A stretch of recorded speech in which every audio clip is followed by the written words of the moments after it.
नमस्कार दोस्तों, यह है कक्षा 11 का पॉलिटिकल की एनसीईआरटी की न्यू वाली पाठ्य पुस्तक है।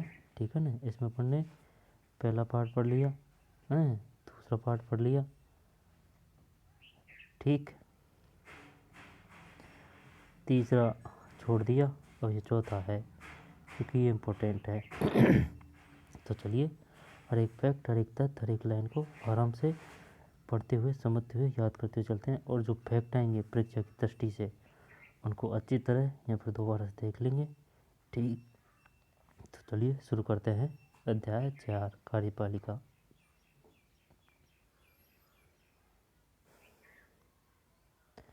परिचय। विधायिका, कार्यपालिका और न्यायपालिका सरकार के 3 अंग हैं।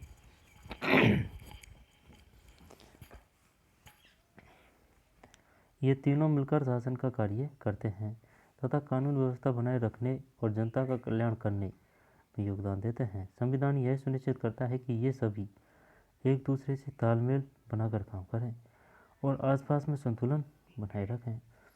संसदीय व्यवस्था में कार्यपालिका और विधायिका एक दूसरे पर आश्रित है। संसदीय व्यवस्था में कार्यपालिका और विधायिका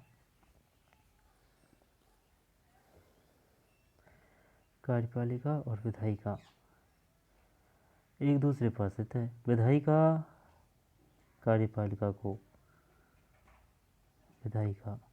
कार्यपालिका को न केवल नियंत्रित करती है बल्कि उससे नियंत्रित भी होती है।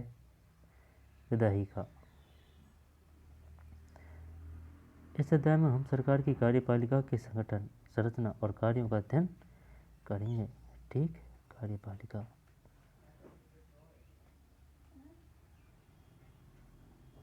अध्ययन करेंगे।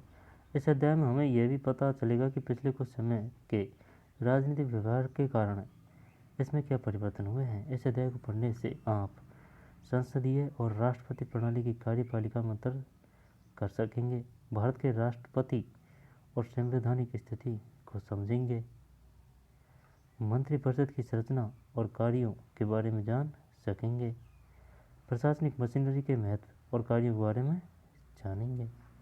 ठीक, कार्यपालिका क्या है। ठीक, ध्यान से है। आपके स्कूल के प्रशासन का प्रमुख कौन है। किसी स्कूल या विश्वविद्यालय में महत्वपूर्ण निर्णय कौन लेता है। किसी भी स्कूल में किसी पदाधिकारी को निर्णय लेना पड़ता है और उसे कानून लागू करना पड़ता है। हम इस क्रिया को प्रशासन या प्रबंधन कहते हैं। लेकिन प्रशासन के लिए संगठन के शीर्ष पर एक ऐसा समूह होना चाहिए जो बड़े या नीतिगत निर्णय ले सके। दो वर्ष देखते हैं। कार्यपालिका क्या है। आपके स्कूल के प्रशासन का प्रमुख कौन है। किसी स्कूल या विश्वविद्यालय में महत्वपूर्ण निर्णय कौन लेता है। किसी भी संगठन में किसी पदाधिकारी को निर्णय लेना पड़ता है और उसे लागू करना पड़ता है। हम इस क्रिया को प्रशासन या प्रबंधन कहते हैं। लेकिन प्रशासन के लिए संगठन के शीर्ष पर एक ऐसा समूह होना चाहिए जो बड़े या नीतिगत निर्णय ले सके और दैनिक प्रशासनिक कार्यों की देखरेख तथा उनमें तालमेल कर सके। ऐसे हर संगठन में कुछ लोगों का एक समूह होता है। ये लोग उस संगठन के मुख्य प्रशासनिक या कार्यपालिका अधिकारी के रूप में काम करते हैं। आपने शायद बड़ी कंपनियों, बैंकों, औद्योगिक इकाइयों के प्रशासनिक अधिकारियों के बारे में सुना होगा। इनमें से कुछ पदाधिकारी नीतियों, नियमों और कायदों के बारे में निर्णय लेते हैं तो कुछ उसे संगठन में लागू करते हैं। कार्यपालिका अर्थ व्यक्तियों के उस समूह से है जो कायदे कानूनों को संगठन में रोजाना लागू करते हैं। ठीक, कार्यपालिका का अर्थ है व्यक्तियों के उस समूह से है जो कायदे कानूनों को संगठन में रोजाना लागू करते हैं। सरकार के मामले में भी एक संस्था नीतिगत निर्णय लेती है और नियमों और कायदों के बारे में तय करती है। दूसरी उसे लागू करने की जिम्मेदारी निभाती है। सरकार का वह अंग जो इन नियमों कानूनों को लागू करता है और प्रशासन का काम करता है, कार्यपालिका कहलाता है। एक तो ये दे रहा कि देख, कार्यपालिका का अर्थ व्यक्तियों के उस समूह से है जो कायदे कानूनों को संगठन में रोजाना लागू करते हैं। और एक ये है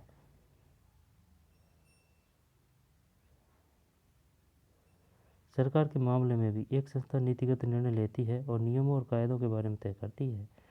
दूसरी उसे लागू करने की जिम्मेदारी निभाती है। सरकार का वह अंग जो इन नियमों कायदों को लागू करता है और प्रशासन का काम करता है कार्यपालिका कहलाता है। सरकार का वह अंग जो इन नियमों कायदों को लागू करता है और प्रशासन का काम करता है कार्यपालिका कहलाता है। ठीक।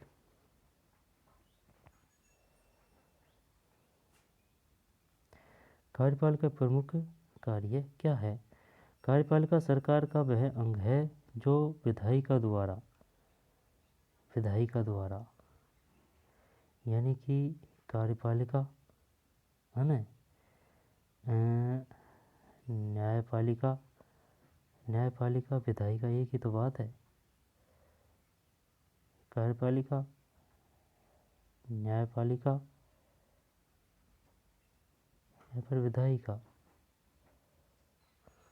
चलते हैं आगे आ जाएगा। कार्यपालिका प्रायः नीति निर्माण में भी भाग लेती है।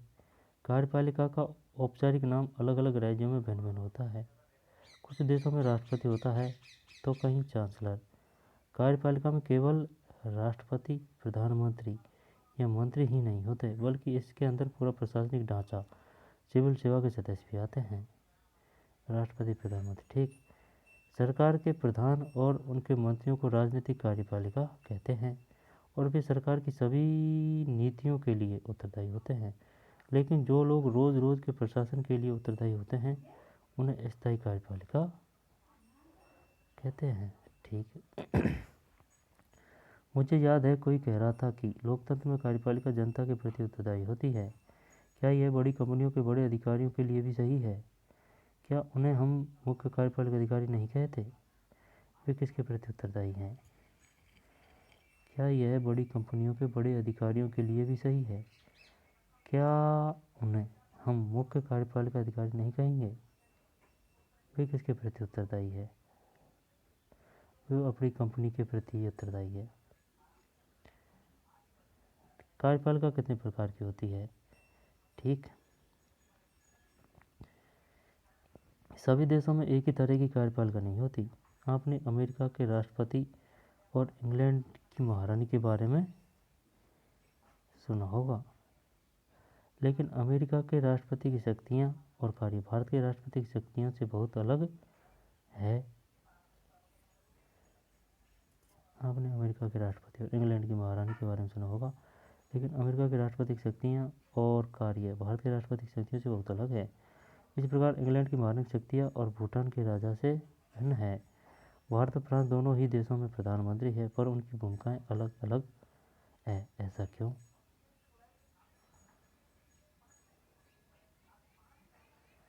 खुद करें, खुद सीखें। सार्क सम्मेलन या G7 देशों की बैठक की एक फ़ोटो प्राप्त करें और उन लोगों की सूची बनाएं जिन्होंने उसमें भाग लिया। क्या आप सोच सकते हैं कि क्यों उन्हीं लोगों ने भाग लिया, उन लोगों ने क्यों नहीं? अन्य लोगों ने क्यों नहीं? इस प्रश्न का उत्तर देने के लिए हम इनमें से कुछ देशों की कार्यपालिकाओं की प्रकृति पर प्रकाश डालेंगे। अमेरिका में अध्यक्षात्मक व्यवस्था है, ये क्वेश्चन आ चुका है। बताइए अमेरिका में किस प्रकार की कार्यपालिका है? अध्यक्षात्मक व्यवस्था है।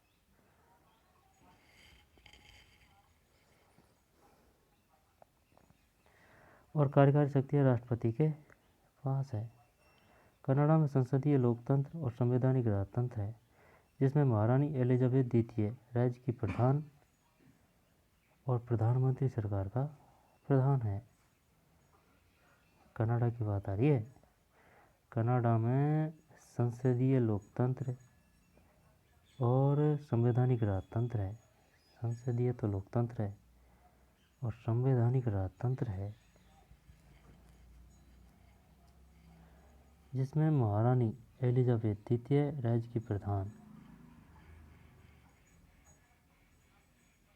और प्रधानमंत्री सरकार का प्रधान है। फ्रांस में राष्ट्रपति प्रधानमंत्री अर्ध अध्यक्षात्मक व्यवस्था किससे है? राष्ट्रपति प्रधानमंत्री और अन्य मंत्रियों की नियुक्ति करता है। पर उन्हें पद से हटा नहीं सकता क्योंकि वे संसद के प्रति उत्तरदायी होते हैं। संसद के प्रति कौन उत्तरदायी होते हैं? प्रधानमंत्री और अन्य मंत्रियां। फ्रांस में राष्ट्रपति और प्रधानमंत्री अर्ध अध्यक्षात्मक व्यवस्था के हिस्से हैं। राष्ट्रपति प्रधानमंत्री और अन्य मंत्रियों की नियुक्ति करता है। राष्ट्रपति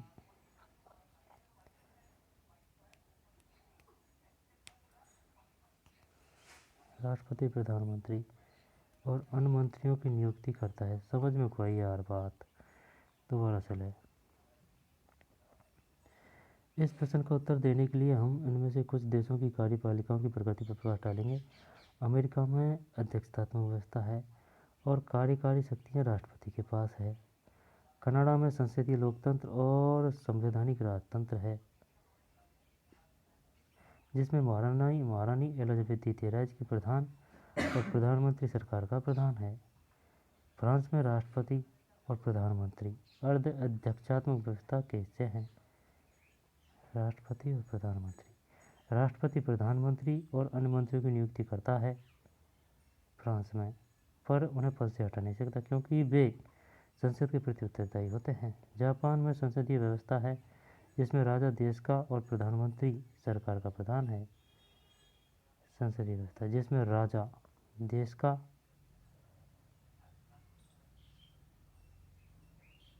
और प्रधानमंत्री राजा तो देश का और प्रधानमंत्री सरकार का प्रधान है। इटली में एक संसदीय व्यवस्था जिसमें राष्ट्रपति देश का और प्रधानमंत्री सरकार का प्रधान है। राष्ट्रपति देश का और प्रधानमंत्री सरकार का प्रधान है। राजा देश का, प्रधानमंत्री सरकार का। ये बताइए जापान में किस प्रकार की व्यवस्था है? संसदीय व्यवस्था।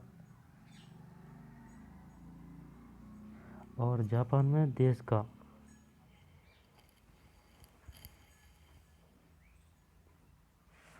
का प्रधान कौन होता है? राजा। और सरकार का प्रधान प्रधानमंत्री जापान में। इटली में कौन सी व्यवस्था है? संसदीय व्यवस्था जिसमें राष्ट्रपति देश का, ठीक, और प्रधानमंत्री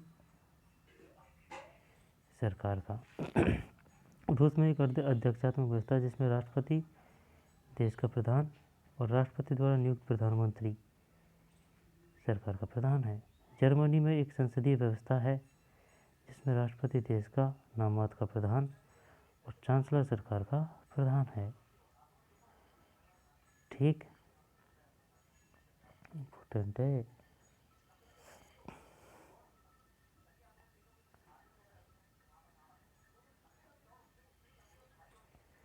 कनाडा में कौन सी व्यवस्था है? अध्यक्षात्मक व्यवस्था। और कनाडा में और अमेरिका में शक्तियाँ किसके पास है? राष्ट्रपति के पास है ना। ये अमेरिका हो गया। कनाडा में किस प्रकार की व्यवस्था है? संसदीय लोकतंत्र और संवैधानिक राजतंत्र है।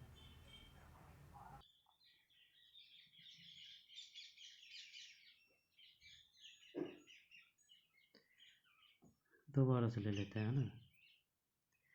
अमेरिका में अध्यक्षात्मक व्यवस्था है और कार्यकारी शक्तियाँ राष्ट्रपति के पास है।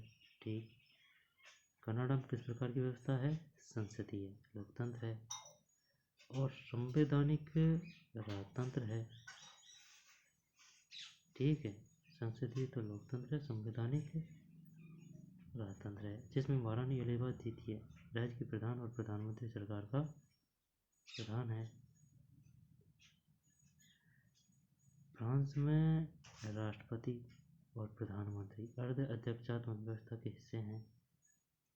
राष्ट्रपति प्रधानमंत्री और अन्य मंत्रियों की नियुक्ति करता है पर उन्हें पद से हटा नहीं सकता क्योंकि वे संसद के प्रति उत्तरदायी हैं। ये तो अपनी जैसी व्यवस्था है ना फ्रांस में। तो जापान में संसदीय व्यवस्था है जिसमें राजा देश का और प्रधानमंत्री सरकार का प्रधान है। इटली में एक संसदीय व्यवस्था है जिसमें राष्ट्रपति देश का और प्रधानमंत्री सरकार का प्रधान है। रूस में एक अर्ध अध्यक्षात्मक व्यवस्था है जिसमें राष्ट्रपति देश का और राष्ट्रपति द्वारा नियुक्त प्रधानमंत्री सरकार का प्रधान है। जर्मनी में एक संसदीय व्यवस्था है जिसमें राष्ट्रपति देश का नाममात्र का प्रधान और चांसलर सरकार का प्रधान है। अध्यक्षात्मक व्यवस्था में राष्ट्रपति, राज्य और सरकार दोनों का ही प्रधान होता है। राष्ट्रपति, राज्य और सरकार दोनों का ही प्रधान होता है अध्यक्षात्मक व्यवस्था में। इस व्यवस्था में सिद्धांत और व्यवहार दोनों में राष्ट्रपति का पद बहुत शक्तिशाली होता है। राष्ट्रपति, राज्य और सरकार दोनों का ही प्रधान होता है। बताइए किस व्यवस्था में राष्ट्रपति, राज्य और सरकार दोनों का ही प्रधान होता है अध्यक्षात्मक व्यवस्था में।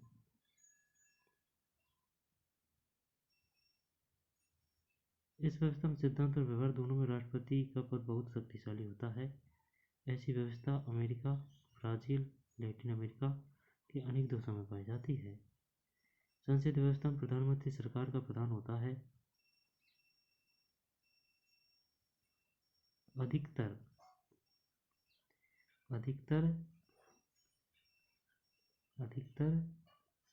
संसदीय व्यवस्था में एक राष्ट्रपति का राजा होता है जो देश का औपचारिक या नाममात्र का प्रधान होता है। संसदीय व्यवस्था में एक राष्ट्रपति या राजा होता है। संसदीय व्यवस्था में एक राष्ट्रपति या राजा होता है। संसदीय व्यवस्था में एक राष्ट्रपति या राजा होता है जो देश का औपचारिक या नाममात्र प्रधान होता है। इस व्यवस्था में राष्ट्रपति या राजा की भूमिका मुख्यतः अलंकारिक होती है। प्रधानमंत्री तथा मंत्रिमंडल के पास वास्तविक शक्ति होती है। जर्मनी, इटली, जापान, इंग्लैंड, पुर्तगाल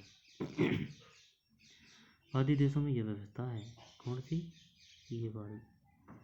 एक राष्ट्रपति या राजा होता है जो देश का औपचारिक या नाममात्र प्रधान होता है। इस व्यवस्था में राष्ट्रपति या राजा की भूमिका मुख्यतः अलंकारिक होती है। प्रधानमंत्री तथा मंत्रिमंडल के पास वास्तविक शक्ति होती है। जर्मनी, इटली, जापान, इंग्लैंड और पुर्तगाल आदि देशों में यह व्यवस्था है। अर्ध अध्यक्षात्मक व्यवस्था में राष्ट्रपति और प्रधानमंत्री दोनों होते हैं, लेकिन संसदीय व्यवस्था के विपरीत उसमें राष्ट्रपति को दैनिक कार्यों के संपादन में महत्वपूर्ण शक्तियाँ प्राप्त होती है।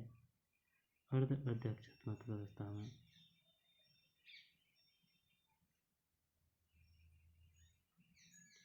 इस व्यवस्था में कभी कभी राष्ट्रपति और प्रधानमंत्री दोनों ही एक दल के हो सकते हैं, लेकिन जब कभी वे दो अलग अलग दलों के होते हैं तो उनमें आपस में विरोध हो सकता है। ये बताइए पुर्तगाल में किस प्रकार की व्यवस्था है निम्नलिखित में से? जर्मनी, इटली, जापान, इंग्लैंड, पुर्तगाल आदि देशों में यह व्यवस्था है।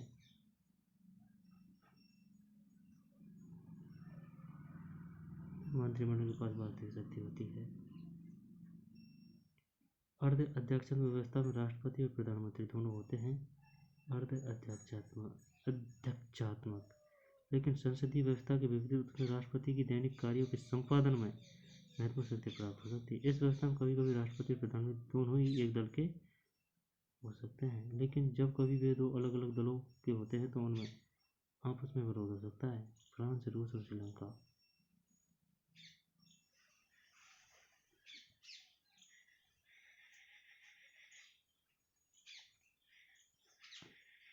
ऐसी व्यवस्था है।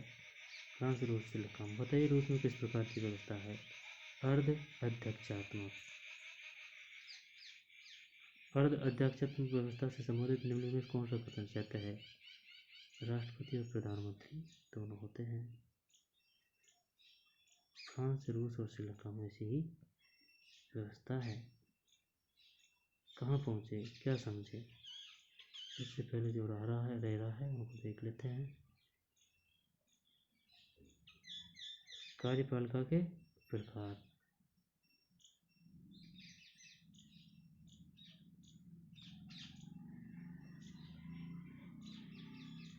सामूहिक नेतृत्व के सिद्धांत पर आधारित प्रणाली। एक व्यक्ति के नेतृत्व के सिद्धांत पर आधारित प्रणाली।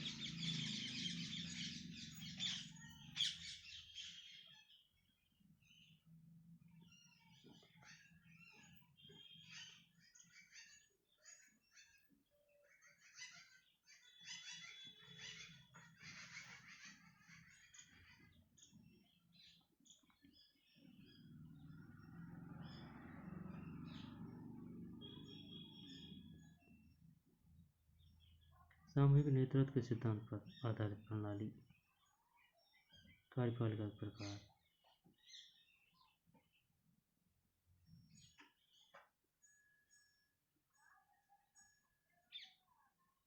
सामूहिक नेतृत्व के सिद्धांत पर आधारित प्रणाली। एक व्यक्ति के नेतृत्व के सिद्धांत पर आधारित प्रणाली। क्वेश्चन आएगा यहाँ से। जब इसमें दो है, एक तो है संसदीय और अर्ध अध्यक्षात्मक। संसदीय की यह विशेषता है, सरकार के प्रमुख को आमतौर पर प्रधानमंत्री कहते हैं। यह विधायिका में बहुमत वाले दल का नेता होता है। वह विधायिका के प्रति जवाबदेह होता है। अपनी वाली व्यवस्था है। ये देश का प्रमुख इनमें से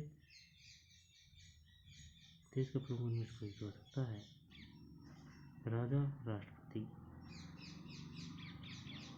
संवैधानिक राजतंत्र, संसदीय गणतंत्र। संसदीय गणतंत्र। औपचारिक शासन प्रमुख। संवैधानिक राजतंत्र, संसदीय गणतंत्र। ठीक, ये किसकी है? संसदीय। अरे रुक यार, है ना। कार्यपालिका प्रकार। सामूहिक नेतृत्व के सिद्धांत पर आधारित संसदीय। अब अर्ध अध्यक्षात्मक। अध्यक्षात्मक। राष्ट्रपति देश का प्रमुख होता है। प्रधानमंत्री सरकार का प्रमुख होता है। प्रधानमंत्री और उसका मंत्रिपरिषद विधायिका के प्रति जवाबदेह होते हैं। इसमें प्रधानमंत्री और मंत्रिपरिषद। अच्छा, जब अर्ध अध्यक्षात्मक और ये संसदीय में डिफरेंट क्या है?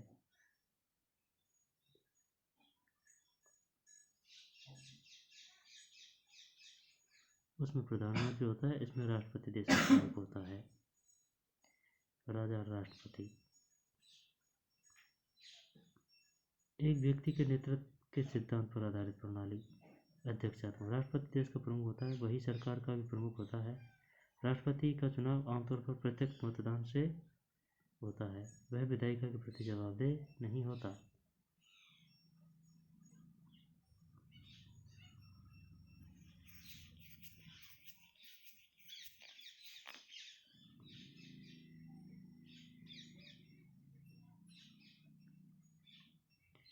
श्रीलंका की अर्ध अध्यक्षात्मक कार्य प्रणाली।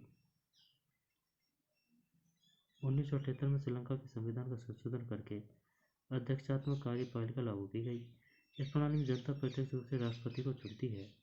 यह संभव है कि राष्ट्रपति और प्रधानमंत्री एक ही दल या अलग अलग दलों के हो। संविधान राष्ट्रपति को व्यापक शक्तियाँ देता है। राष्ट्रपति संसद में बहुमत वाले दल के सदस्य में से प्रधानमंत्री चुनता है। यदि मंत्रियों के लिए संसद का सदस्य होना अनिवार्य है, लेकिन राष्ट्रपति प्रधानमंत्री और दूसरे मंत्रियों को हटा सकता है। राज्य का निर्वाचन प्रधान और सशस्त्र सेनाओं का प्रधान सेनापति होने के अतिरिक्त राष्ट्रपति सरकार का प्रधान होता है।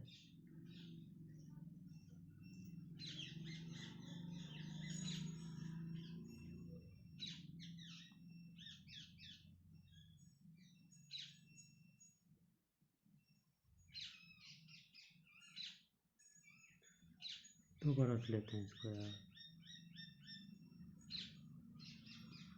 श्रीलंका की अर्ध अध्यक्षात्मक कार्यपालिका।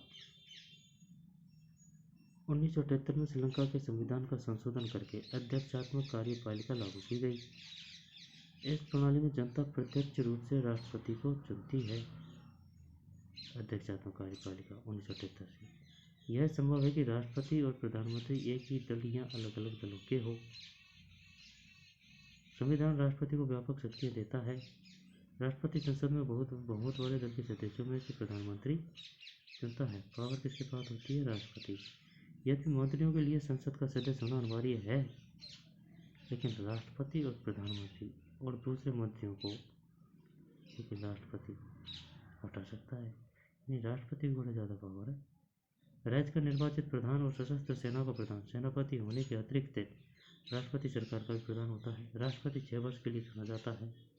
6 वर्ष उसे संसद की कुल सदस्य संख्या के 2/3 बहुमत से पारित प्रस्ताव के द्वारा ही हटा जा सकता है। 2/3 यदि वह प्रस्ताव संसद के कम से कम आधे सदस्यों द्वारा पास किया जाए और संसद का अध्यक्ष भी संतुष्ट हो कि आरोपों में दम है, तो संसद का अध्यक्ष उसे सर्वोच्च न्यायालय को भेज सकता है।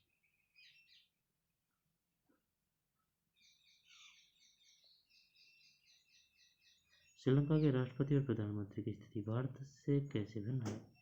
भारत और श्रीलंका के राष्ट्रपति के मामलों में सर्वोच्च न्यायालय की भूमिका की तुलना करें।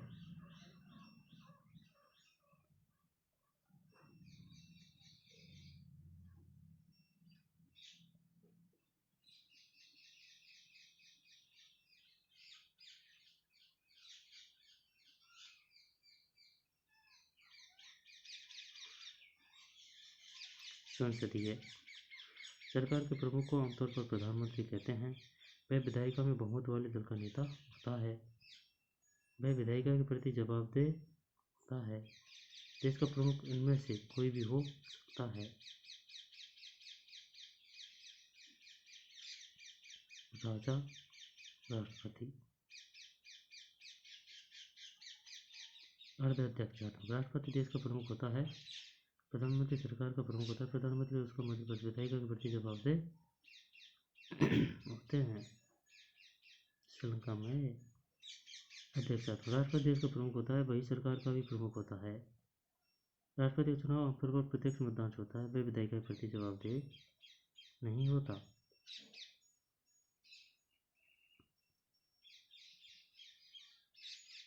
ये सबसे ज़्यादा है पावरफुल अध्यक्षात्मक। संसदीय अध्यक्षात्मक एक व्यक्ति के नेतृत्व सिद्धांत पर आधारित प्रणाली। सामूहिक नेतृत्व के सिद्धांत पर आधारित प्रणाली।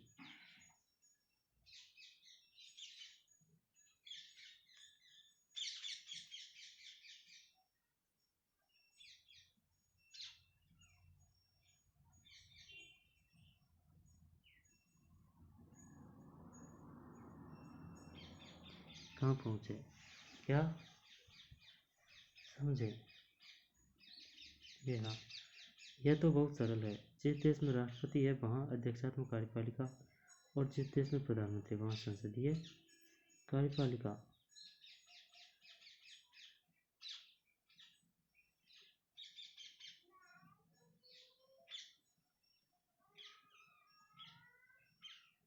आप अपने आप को कैसे समझेंगे कि ऐसा हमेशा सच नहीं होता।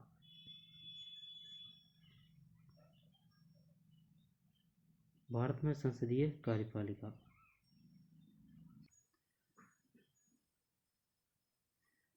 भारत में संसदीय कार्यपालिका। जब भारत का संविधान लिखा जा रहा था, 1 मिनट है, कहाँ पहुँचे? क्या समझे?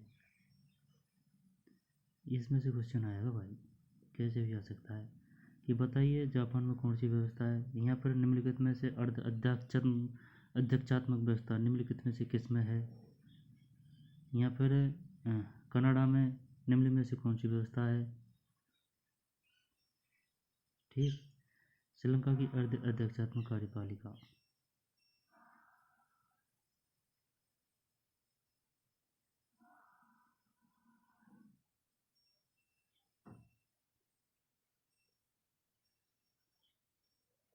श्रीलंका में तो राष्ट्रपति होता है भाई। मैं भारत और श्रीलंका के राष्ट्रपति के महाभियोग में सर्वोच्च न्यायालय की भूमिका की तुलना करें।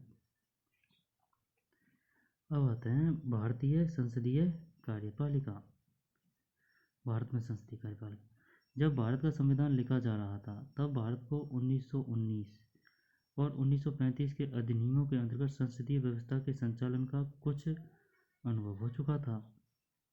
इस अनुभव ने हमें दिखाया कि संसदीय व्यवस्था के अंतर्गत कार्यपालिका को जनप्रतिनिधियों के द्वारा प्रभावपूर्ण तरीके से नियंत्रित किया जा सकता है। जनप्रतिनिधियों के द्वारा प्रभावपूर्ण तरीके से नियंत्रित किया जा सकता है। भारतीय संविधान के निर्माता एक ऐसी सरकार सुनिश्चित करना चाहते थे जो जनता की अपेक्षाओं के प्रति संवेदनशील और उत्तरदायी हो।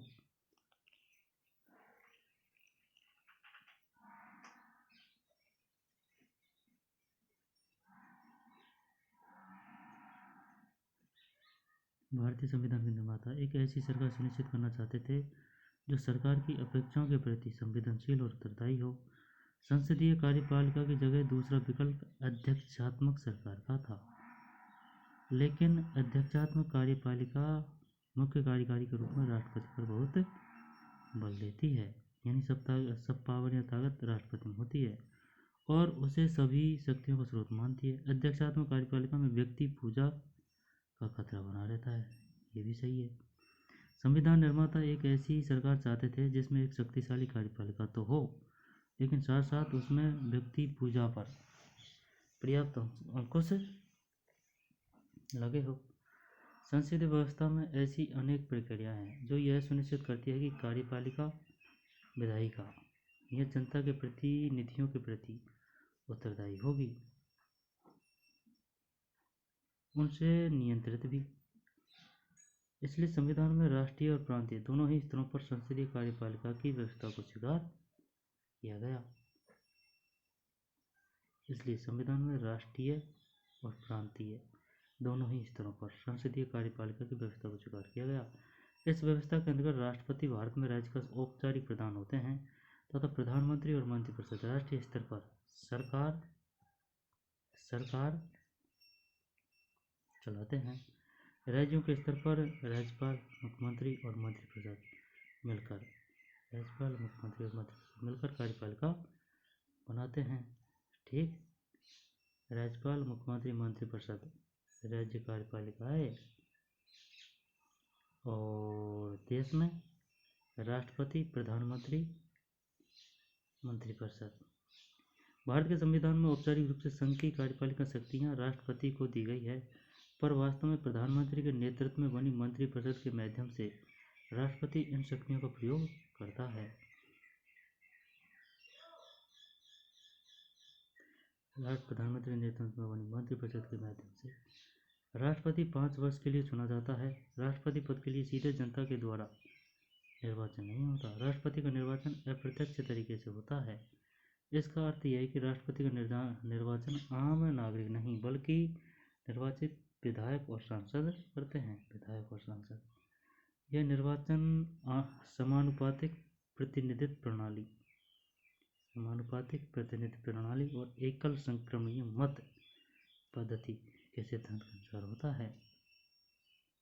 समानुपातिक प्रतिनिधित्व प्रणाली है ना, और एकल संक्रमणीय मत पद्धति के सिद्धांत के अनुसार होता है। केवल संसद ही राष्ट्रपति को महाभियोग की प्रक्रिया के द्वारा उसके पद से हटा सकती है।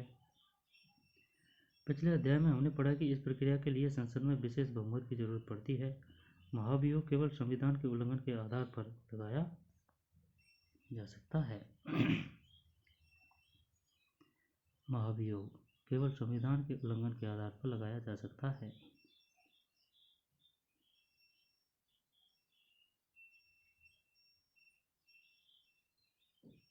बहुमत की जरूरत पड़ती है। महाभियोग केवल संविधान के उल्लंघन के आधार पर लगाया जा सकता है।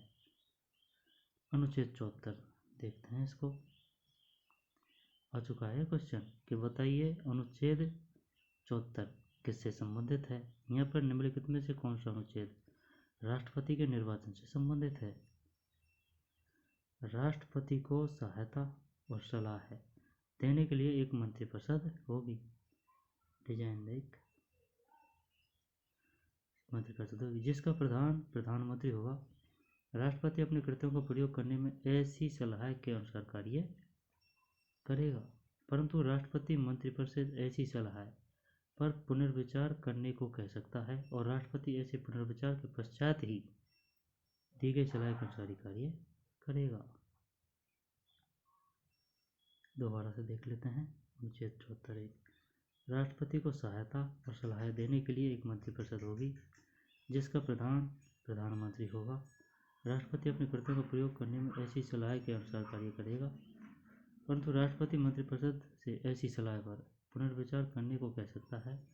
राष्ट्रपति ऐसे पुनर्विचार के पश्चात ही दी गई सलाह के अनुसार कार्य करेगा।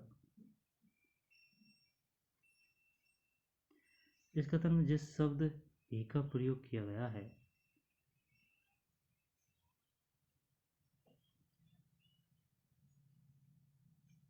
अनुसार ही कार्य करेगा। इस कथन में जिस शब्द ही का प्रयोग किया गया है, क्या आप उसका अर्थ जानते हैं? उसका अर्थ यह है कि राष्ट्रपति मंत्रिपरिषद की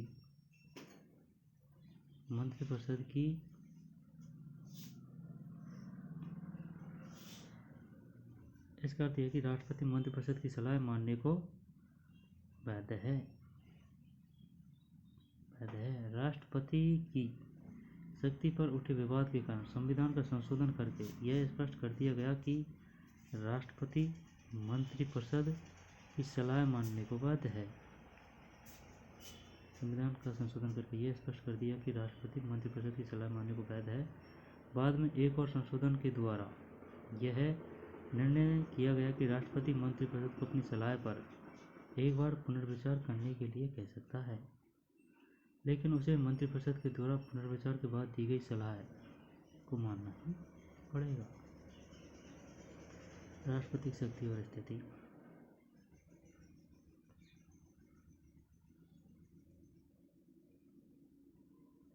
अनुच्छेद 74(1)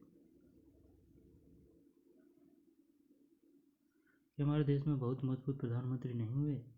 क्या इसका मतलब यह है कि संसदीय व्यवस्था में किसी एक व्यक्ति की प्रधानता जारी रह सकती है? तब तो जनता और विधायिका को लगातार सचेत रहने की जरूरत है।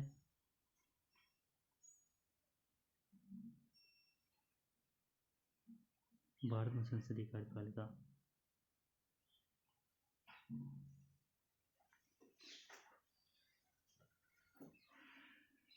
आगे चलते हैं बना राष्ट्रपति की शक्ति और स्थिति।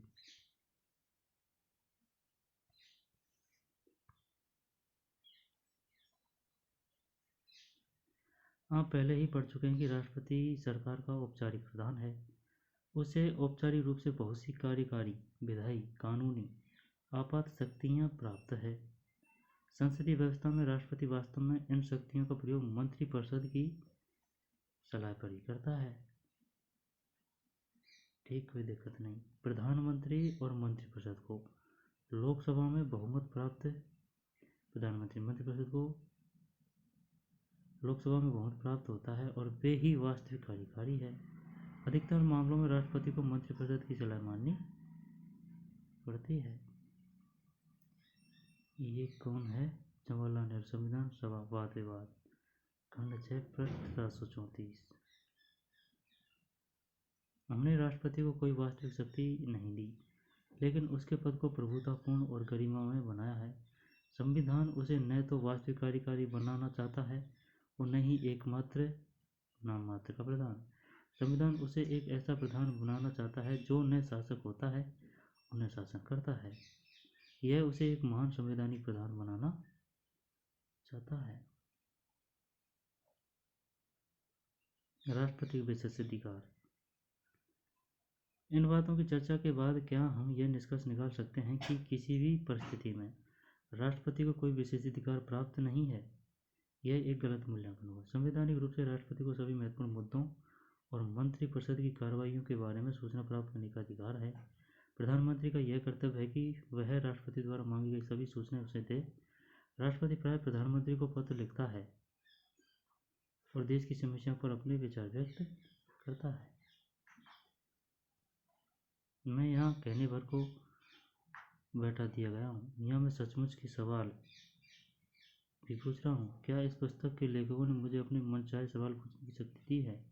यहाँ मैं वही सवाल पूछ रहा हूँ जो उनके मन में उठ रहे हैं। ये बात सही है। ये एकदम से कटाक्ष है राष्ट्रपति पे। इसका मतलब है मैं यहाँ कहने भर को बैठा दिएगा हूँ, यहाँ मैं सचमुच का राष्ट्रपति रहा हूँ। क्या इस पुस्तक के लेखन मुझे अपने या फिर इस संविधान के लेखन मुझे अपनी मनचाहे शक्ति दी है, या फिर वही शक्ति दी है जो उनके मन में उठ रहे हैं। ऐसे है कुछ, है ना, मान सकते हैं, लेकिन बात तो यही है। राष्ट्रपति है जो दिखावटी है, पावर जो होती है प्रधानमंत्री के पास होती है, ठीक। लेकिन साइन वाइन सब विधेयक संसद वगैरह में अधिनियम वगैरह सब में साइन राष्ट्रपति का ही होता है, तभी वे कानून बनता है। इसके अतिरिक्त कम से कम 3 अन्य अवसरों पर राष्ट्रपति अपने विशेषाधिकार का उपयोग करता है।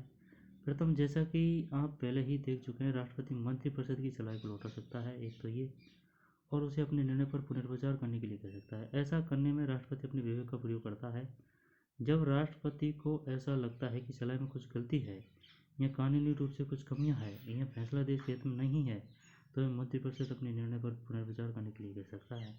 यदि मंत्रिपरिषद पुनर्विचार के बाद भी उसे वही सलाह दोबारा दे सकती है और तब राष्ट्रपति उसे मानने के लिए बाध्य भी होगा। तथापि राष्ट्रपति के द्वारा पुनर्विचार का आग्रह अपने आप में काफी मायने रखता है। अतः यह एक तरीका है जिसमें राष्ट्रपति अपने विवेक के आधार पर अपनी शक्ति का प्रयोग करता है। राष्ट्रपति के पास तो सबसे ज़्यादा पावर वही है आपातकाल की, जो उनको भी अब संशोधित करके कम कर दिया है। दूसरे, राष्ट्रपति के पास वीटो की शक्ति यानी निषेधाधिकार होती है, जिसे वह संसद द्वारा पारित विधेयक यानी धन विधेयक को छोड़कर पर स्वीकृति देने में विलम्ब कर सकता है या स्वीकृति देने से मना कर सकता है। संसद द्वारा पारित प्रत्येक विधेयक को कानून बनने से पूर्व राष्ट्रपति की स्वीकृति के लिए भेजा जाता है। राष्ट्रपति उसे संसद को लौटा सकता है और उसे उस पर पुनर्विचार के लिए कह सकता है। वीटो की यह शक्ति सीमित है, क्योंकि संसद उसी विधेयक को दोबारा पारित कर दे और राष्ट्रपति के पास भेज दे तो राष्ट्रपति को उस पर अपनी स्वीकृति देनी पड़ेगी।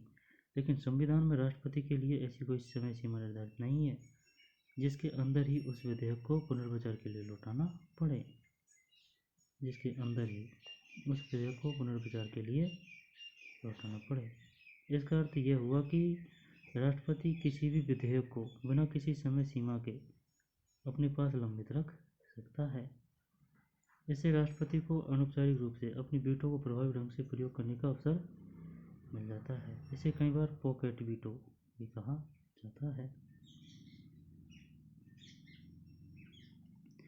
तीसरे प्रकार का विशेषाधिकार राजनीतिक परिस्थितियों के कारण पैदा होता है। औपचारिक रूप से राष्ट्रपति प्रधानमंत्री की नियुक्ति करता है, ठीक। सामान्यतः अपनी संसदीय व्यवस्था में लोकसभा के बहुमत दल के नेता को प्रधानमंत्री के रूप में नियुक्त किया जाता है, इसलिए उसकी नियुक्ति में राष्ट्रपति के विशेष अधिकार का कोई प्रश्न ही नहीं। लेकिन उस परिस्थिति की कल्पना करें जिसमें चुनाव के बाद किसी भी नेता को लोकसभा में बहुमत प्राप्त न हो, किसी भी नेता को लोकसभा में बहुमत प्राप्त न हो। इसके अतिरिक्त यह भी सोचें कि यदि गठबंधन बनाने के प्रयासों के बाद भी 2 या 3 नेता यह दावा करें कि उन्हें लोकसभा में बहुमत प्राप्त है, तो क्या होगा? तब राष्ट्रपति को यह निर्णय करना है कि वह किसे प्रधानमंत्री नियुक्त करें। इस परिस्थिति में राष्ट्रपति को अपने विशेषाधिकार का प्रयोग कर यह निर्णय लेना होता है कि किसे बहुमत का समर्थन प्राप्त है या कौन सरकार बना सकता है और सरकार चला सकता है। 1989 के बाद से प्रमुख राजनीतिक परिवर्तनों के कारण राष्ट्रपति के पद का बहुत महत्व बढ़ गया है। 1989 से 1998 तक हुए 4 संसदीय चुनावों किसी भी एक दलीय या दलीय गठबंधन को लोकसभा में स्पष्ट बहुमत नहीं मिल सका। इन परिस्थितियों की मांग थी कि राष्ट्रपति हस्तक्षेप करके या तो सरकार का गठन कराएं या फिर प्रधानमंत्री द्वारा लोकसभा में बहुमत सिद्ध न कर पाने के बाद उसकी सलाह पर लोकसभा भंग कर दे। अतः कहा जा सकता है कि राष्ट्रपति का विशेषाधिकार राजनीतिक परिस्थितियों पर आधारित होता है। राष्ट्रपति का विशेष अधिकार। राजनीतिक परिस्थितियों, जब सरकार स्थायी न हो, गठबंधन सरकार सत्ता में न हो, तब राष्ट्रपति के हस्तक्षेप की संभावनाएं बढ़ जाती है। जब सरकार स्थायी न हो और गठबंधन सरकार सत्ता में हो, गठबंधन, तब राष्ट्रपति के हस्तक्षेप की संभावनाएं बढ़ जाती है। राष्ट्रपति मुख्यतः एक औपचारिक शक्ति वाला पद है और वह राष्ट्र का अलंकारिक प्रधान है। ऐसे में आप पूछ सकते हैं कि जब हमें राष्ट्रपति की क्या आवश्यकता है।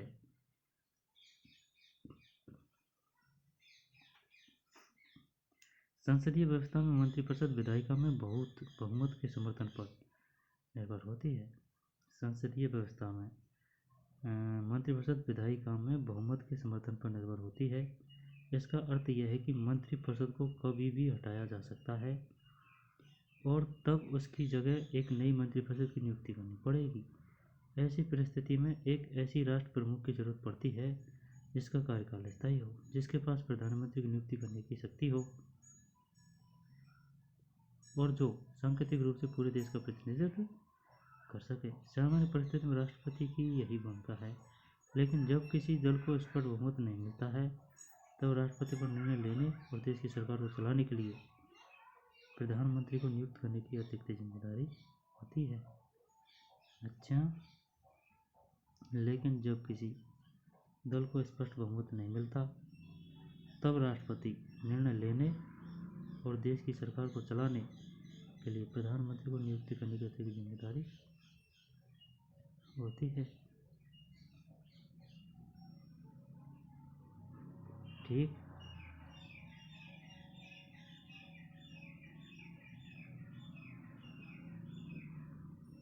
भारत का उपराष्ट्रपति। उपराष्ट्रपति 5 वर्ष के लिए चुना जाता है। उसको भी उसी तरह चुनते हैं जैसे राष्ट्रपति को, केवल इतना अंतर है कि उसके निर्वाचक मंडल में राज्य विधानसभा के सदस्य नहीं होते। और यही क्वेश्चन आएगा, तो बताइए उपराष्ट्रपति के निर्वाचन में निम्नलिखित में से कौन कौन भाग लेते हैं। यहाँ पर कौन भाग नहीं लेते हैं? राज्य विधानसभा के सदस्य नहीं होते। राज्य विधानसभा, अच्छा, राज्य विधानसभा जैसे कि विधानसभा जयपुर के सदस्य नहीं होते हैं। इसी प्रकार सभी राज्य विधानसभा के सदस्य नहीं होते। उपराष्ट्रपति को हटाने के लिए राज्यसभा को अपने बहुमत से इस आशय का प्रस्ताव पास करना पड़ता है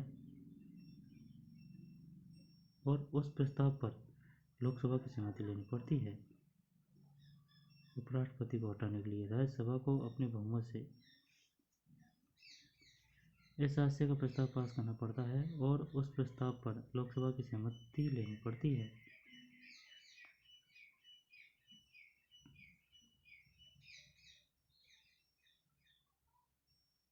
उपराष्ट्रपति राज्यसभा का प्रधान अध्यक्ष होता है और राष्ट्रपति की मृत्यु, त्यागपत्र, महाभियोग द्वारा हटाए जाने या अन्य किसी कारण से रिक्त होने पर वह कार्यवाहक राष्ट्रपति का काम करता है। उपराष्ट्रपति तभी तक कार्यवाहक राष्ट्रपति के रूप में काम करता है जब तक कोई नया राष्ट्रपति नहीं चुन लिया जाता। फखरुद्दीन अली अहमद की मृत्यु के बाद बीडी जत्ती तब तक कार्यवाहक राष्ट्रपति के रूप में काम करते रहे। ये क्वेश्चन आ चुका है भाई। वह कौन सा उपराष्ट्रपति था? नहीं, वह कौन सा राष्ट्रपति था फखरुद्दीन अली अहमद की मृत्यु के बाद? बीडी जत्ती, जिसकी पद पर रहते हुए मृत्यु हुई थी। अली अहमद, बीडी जत्ती तब तक कार्यवाहक राष्ट्रपति के रूप में काम करते रहे जब तक नए राष्ट्रपति का चुनाव नहीं हो गया।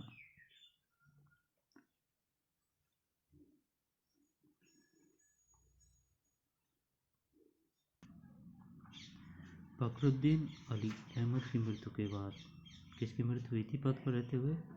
फखरुद्दीन अली अहमद की। बीडी जत्ती तब तक कार्यवाहक राष्ट्रपति के रूप में कार्य करते जब तक नए राष्ट्रपति का चुनाव नहीं हो गया। कहाँ पहुँचे, क्या समझे? इससे पहले जो छोड़ाए हैं कुछ फैक्ट उनको पढ़ लेते हैं। प्रधानमंत्री की नियुक्ति में राष्ट्रपति की भूमिका। 1977 के बाद भारत की दलीय राजनीति में प्रतिस्पर्धा काफ़ी बढ़ गई और ऐसे अनेक उदाहरण हैं जब लोकसभा में किसी भी दल को बहुमत नहीं मिला। इन परिस्थितियों में राष्ट्रपति ने क्या किया? मार्च 1998 के चुनाव में किसी भी दल या दलीय गठबंधन को बहुमत नहीं मिला। भाजपा और उसके सहयोगी दलों को कुल 251 सीटें मिली, जो बहुमत से 21 कम थी। राष्ट्रपति नारायण ने एक लंबी प्रक्रिया अपनाई। उन्होंने गठबंधन के नेता अटल बिहारी वाजपेयी से अपने दावे के समर्थन में संबंधित राजनीतिक दलों के दस्तावेज प्रस्तुत करने को कहा। राष्ट्रपति नारायण ने एक लंबी प्रक्रिया अपनाई। उन्होंने गठबंधन के नेता अटल बिहारी वाजपेयी से अपने दावे के समर्थन में संबंधित राजनीतिक दलों के दस्तावेज प्रस्तुत करने को कहा। इससे भी आगे जाकर राष्ट्रपति ने वाजपेयी को पद ग्रहण करने के मात्र 10 दिनों के भीतर विश्वास मत प्राप्त करने को कहा। पद ग्रहण करने के बाद 10 दिनों के भीतर विश्वास मत प्राप्त करने को कहा।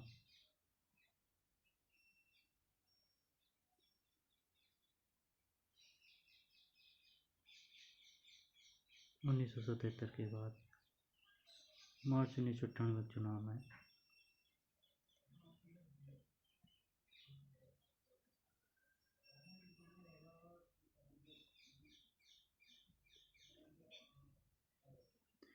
हमने देखा कि विधायकों की स्वीकृति देने के संबंध में राष्ट्रपति पर कोई समय सीमा नहीं है। क्या आपको पता है कि इस सिलसिले में एक घटना घट चुकी है? 1986 में संसद ने भारतीय पोस्ट ऑफिस संशोधन विधेयक पारित किया। अनेक लोगों ने इसकी आलोचना की क्योंकि विधेयक प्रेस की स्वतंत्रता को बाधित करता था।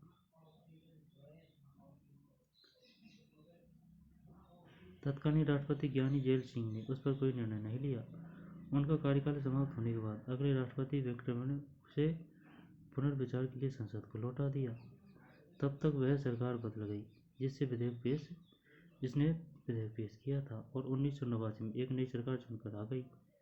यह दूसरे दलों की गठबंधन सरकार थी और उसने इस विधेयक को दोबारा संसद में पेश ही नहीं किया। इस प्रकार जेली सिंह के द्वारा विधेयक को स्वीकृति देने के निर्णय में विलंब करने का वास्तविक परिणाम यह हुआ कि यह विधेयक कानून नहीं बन सका।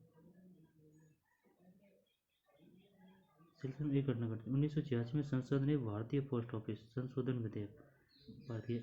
अनेक लोगों ने इसकी आलोचना की क्योंकि विधेयक प्रेस की स्वतंत्रता को बाधित करता था।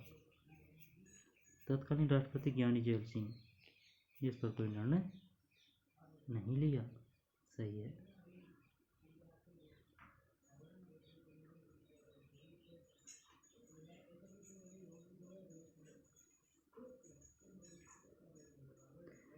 राष्ट्रपति के लिए किताबों में स्त्रीलिंग और पुल्लिंग दोनों का प्रयोग किया जाता है। क्या कभी कोई महिला भी राष्ट्रपति हुई है?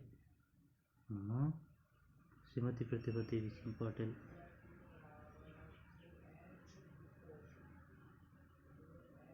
ठीक।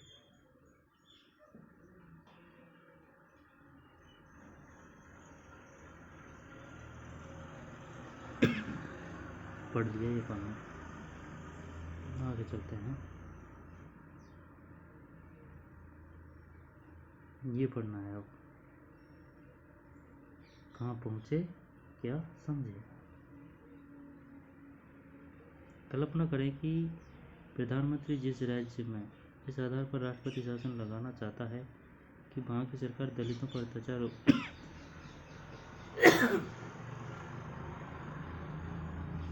अत्याचार रोकने में विफल रही है। राष्ट्रपति की सोच कुछ अलग है। कल्पना करें कि प्रधानमंत्री जिस राज्य में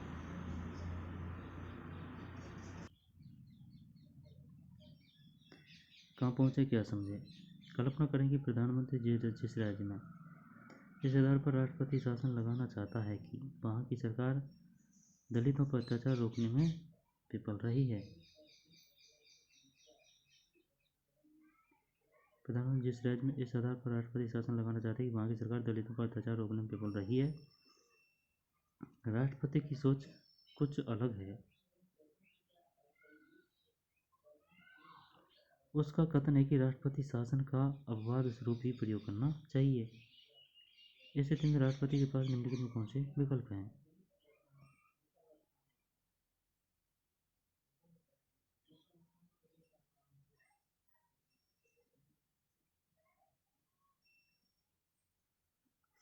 वह प्रधानमंत्री को बताए कि राष्ट्रपति शासन की घोषणा करने वाले आदेश पर वह हस्ताक्षर नहीं करेगा। प्रधानमंत्री को बर्खास्त करें। वह प्रधानमंत्री से वहां केंद्रीय रिजर्व पुलिस बल भेजने को कहें। एक प्रेस वक्तव्य दें कि क्यों प्रधानमंत्री गलत है। इस संबंध में प्रधानमंत्री से बातचीत करें और उसे ऐसा करने से रोकें, परंतु यदि प्रधानमंत्री डर रहे तब उस पर हस्ताक्षर कर दें।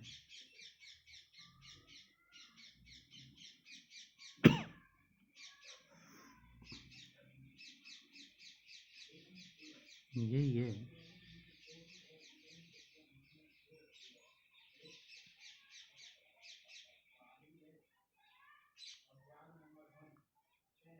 ठीक कार्टून भूजें लोकसभा।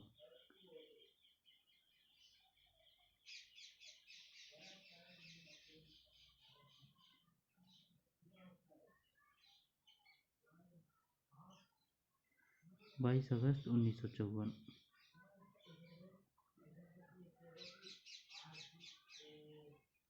प्रधानमंत्री के बिना कोई मंत्रिपरिषद नहीं होती।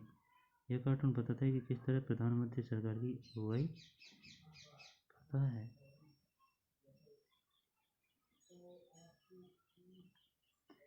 अब है भाई साहब प्रधानमंत्री और मंत्री परिषद। ठीक इम्पोर्टेंट है।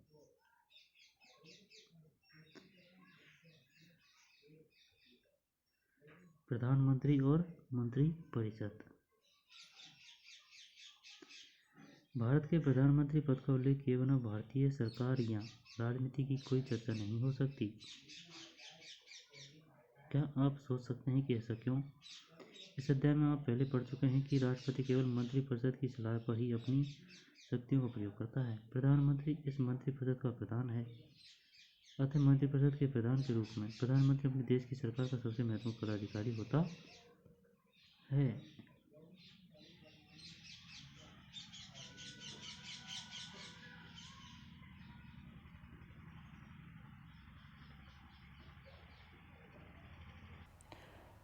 दोबारा से पढ़ते हैं।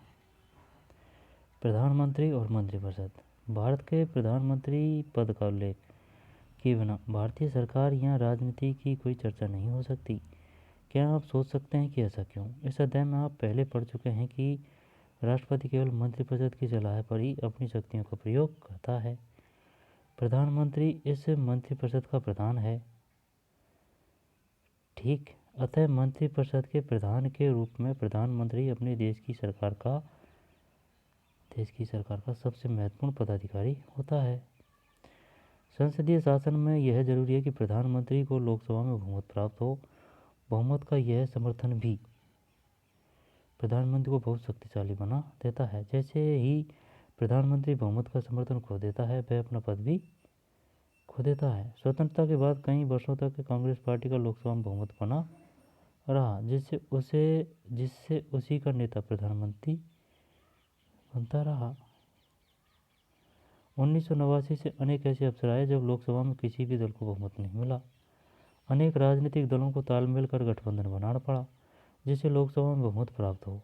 इस परिस्थिति में जो नेता सहयोगी दलों को अधिकतर स्वीकार होता है, वह प्रधानमंत्री बनता है। औपचारिक रूप से जिस नेता को लोकसभा में बहुमत का समर्थन प्राप्त होता है, राष्ट्रपति उसे प्रधानमंत्री नियुक्त करता है।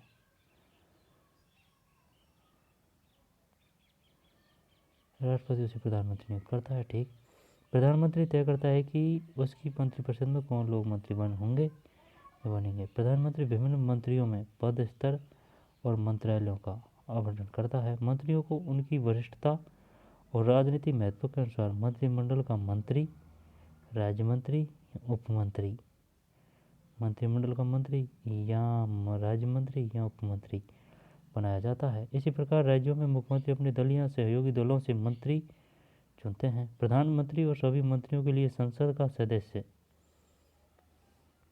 होना अनिवार्य है। संसद का सदस्य हुए बिना यदि कोई व्यक्ति मंत्री या प्रधानमंत्री बन जाता है, उसे 6 महीने के भीतर ही संसद के सदस्य के रूप में निर्वाचित होना पड़ता है। ठीक, संविधान सभा में अनेक सदस्यों का विचार था कि मंत्रियों का चयन विधायिका को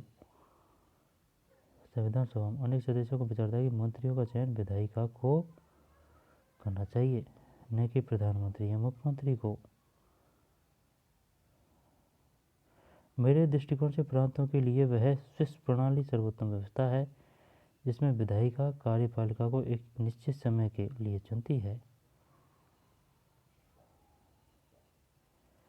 स्विस प्रणाली सर्वोत्तम व्यवस्था है जिसमें विधायिका कार्यपालिका को एक निश्चित समय के लिए चुनती है। एकल संकीर्ण मत प्रणाली वह सर्वोत्तम व्यवस्था है जो कार्यपालिका की नियुक्ति के लिए प्रयोग की जा सकती है क्योंकि उसमें सभी हितों का प्रतिनिधित्व होगा और विधायिका का कोई भी दल यह महसूस नहीं कर सकेगा कि उसका प्रतिनिधित्व नहीं है। ठीक। बेगम एजाज रसूल संविधान सभा के बाद विवाद 17 जुलाई 1947।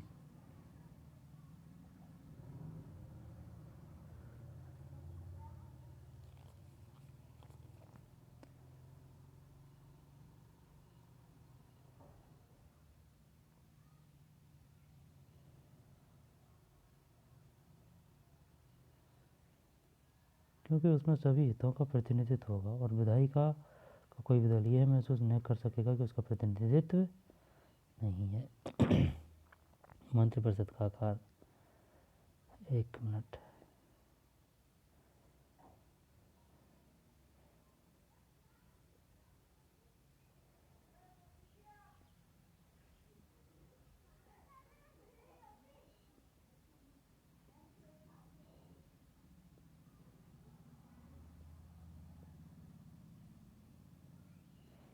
क्या सिर्फ मंत्री पद ही मायने रखता है? कार, बंगला, नौकर, यात्रा, विदेश भ्रमण, सुरक्षा और सचिव वगैरह आपके लिए कोई मायने नहीं रखते? कार, बंगला, नौकर, यात्रा, विदेश भ्रमण, सुरक्षा, सचिव वगैरह आपके लिए कोई मायने नहीं रखते? अच्छा, ठीक। लोग मंत्री बनना क्यों चाहते हैं? इस कार्टून में शायद ये बताया गया है कि लोग सुख सुविधा उठाने के लिए मंत्री बनना चाहते हैं, लेकिन तब किन्हीं खास मंत्रालयों को पाने के लिए होड़ क्यों मची रहती है?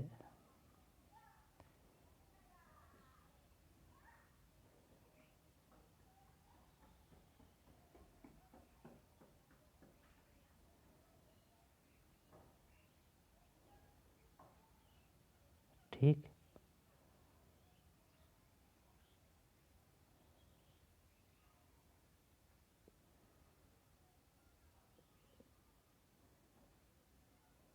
मंत्रिपरिषद का आकार, इसको पढ़ते हैं अब। संविधान के 91वें संशोधन अधिनियम 2003 के पहले मंत्रिपरिषद। संविधान के 91वें संशोधन अधिनियम 91वां संविधान संशोधन कब हुआ था? 2003 के पहले मंत्रिपरिषद का आकार समय की मांग और परिस्थितियों के अनुसार तय किया जाता था, लेकिन ऐसे में मंत्रिपरिषद का आकार बहुत बड़ा हो जाता था। ठीक। इसके अतिरिक्त जब किसी दल को स्पष्ट बहुमत नहीं मिलता था तब वह संसद के अन्य सदस्यों को मंत्रिपद का लालच देकर समर्थन हासिल करने की कोशिश करता था, क्योंकि तब मंत्रिपरिषद की सदस्य संख्या पर कोई प्रतिबंध नहीं था। यह अनेक राज्यों में भी हो रहा था। अतः संविधान का संशोधन करके यह व्यवस्था की गई कि मंत्रिपरिषद के सदस्यों की संख्या लोकसभा या राज्य विधानसभा की कुल सदस्य संख्या के 15% से अधिक नहीं होगी। आई बात समझ में? अतः संविधान का संशोधन करके यह व्यवस्था की गई कि मंत्रिपरिषद के सदस्यों की संख्या लोकसभा, राज्य विधानसभा की कुल सदस्य संख्या के 15% से अधिक नहीं होगी। सही है। 91वां क्वेश्चन ये आता है, बताइए 91वां संशोधन अधिनियम संबंधित है। यहाँ पर 2003 में कौन सा संशोधन अधिनियम हुआ? यहाँ पर 91वां संशोधन अधिनियम कब हुआ? यहाँ पर 91वां संशोधन अधिनियम में किस लिए प्रसिद्ध है? मंत्रिपरिषद के सदस्यों की संख्या लोकसभा की कुल सदस्य संख्या के 15% से अधिक नहीं होगी। विधायिका वाले अध्याय में आप विस्तार से उन तरीकों के बारे में पढ़ेंगे जिनसे संसद कार्यपालिका को नियंत्रित करती है। जिनसे संसद कार्यपालिका को नियंत्रित करती है। लेकिन हमें याद रखना चाहिए कि संसदीय शासन की सबसे बड़ी विशेषता यह है कि कार्यपालिका सतत रूप से विधायिका के नियंत्रण और देखरेख में रहती है। आई बात समझ में? लेकिन हमें याद रखना चाहिए कि संसदीय शासन की सबसे बड़ी विशेषता यह है कि कार्यपालिका सतत रूप से विधायिका के नियंत्रण और देखरेख में रहती है।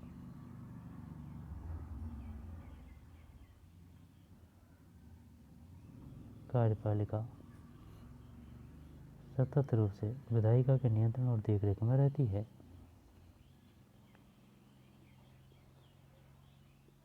समझ में कोई यार बात? विधायिका वाले अध्याय में आप विस्तार से उन तरीकों के बारे में पढ़ेंगे जिनसे संसद कार्यपालिका को नियंत्रित करती है। लेकिन हमें याद रखना चाहिए कि संसदीय शासन की सबसे बड़ी विशेषता यह है कि कार्यपालिका सतत रूप से विधायिका के नियंत्रण और देखरेख में रहती है। कार्यपालिका मंत्रिपरिषद लोकसभा के प्रति सामूहिक रूप से उत्तरदायी है। मंत्रिपरिषद लोकसभा, इस प्रावधान का अर्थ है कि जो सरकार लोकसभा में विश्वास खो देती है उसे त्यागपत्र देना पड़ता है। इस सिद्धांत के अनुसार मंत्रिपरिषद संसद की एक कार्यकारी समिति है और वह संसद के प्रतिनिधि के रूप में सामूहिक रूप से शासन करती है। सामूहिक उत्तरदायित्व मंत्रिमंडल की एकजुटता के सिद्धांत पर आधारित है। इसकी भावना यह है कि यदि किसी एक मंत्री के विरुद्ध भी अविश्वास प्रस्ताव पारित हो जाए, आई बात समझ में? यदि किसी एक मंत्री के विरुद्ध भी अविश्वास प्रस्ताव पारित हो जाए तो संपूर्ण मंत्रिपरिषद को त्यागपत्र देना पड़ता है। इसका अर्थ यह भी है कि यदि कोई मंत्री मंत्रिमंडल की नीति या निर्णय से सहमत नहीं है तो उसे उस निर्णय को स्वीकार कर लेना चाहिए या त्यागपत्र दे देना चाहिए। जिस नीति के बारे में सामूहिक उत्तरदायी तो हो उसे मानना या उसे लागू करना सभी मंत्रियों के लिए जरूरी है। ये इम्पोर्टेंट है भाई। इसका अर्थ यह भी है कि यदि कोई मंत्री मंत्रिमंडल की नीति या निर्णय से सहमत नहीं है तो उसे उस निर्णय को स्वीकार कर लेना चाहिए या त्यागपत्र दे देना चाहिए। जिस नीति के बारे में सामूहिक उत्तरदायित्व हो उसे मानना, उसे लागू करना सभी मंत्रियों के लिए जरूरी है। तो ऐसे को मंत्रिमंडल में प्रधानमंत्री लेगा ही क्यों? अपने विश्वासप्रद व्यक्तियों को लिया जाता है। भारत में प्रधानमंत्री का सरकार में स्थान सर्वोपरि है। बिना प्रधानमंत्री के मंत्रिपरिषद का कोई अस्तित्व नहीं है। मंत्रिपरिषद तभी अस्तित्व में आती है जब प्रधानमंत्री अपने पद का शपथ ग्रहण कर लेता है। प्रधानमंत्री की मृत्यु या त्यागपत्र से पूरी मंत्रिपरिषद ही भंग हो जाती है। जबकि किसी मंत्री की मृत्यु हटाए जाने या त्यागपत्र कर मंत्रिपरिषद में केवल एक स्थान खाली होता है। लेकिन ये बात तो सही है, लेकिन ये है ना, ये देखिए, इस सिद्धांत के अनुसार मंत्रिपरिषद संसद की एक कार्यकारी समिति है और वह संसद के प्रतिनिधि के रूप में सामूहिक रूप से शासन करती है। सामूहिक उत्तरदायित्व मंत्रिमंडल की एकजुटता के सिद्धांत पर आधारित है। इसकी भावना यह है कि यदि किसी एक मंत्री के विरुद्ध भी अविश्वास प्रस्ताव पारित हो जाए तो संपूर्ण मंत्रिपरिषद को त्यागपत्र देना पड़ता है। इसका अर्थ यह भी कि यदि कोई मंत्री मंत्रिमंडल की नीति या निर्णय से सहमत नहीं है तो ठीक है।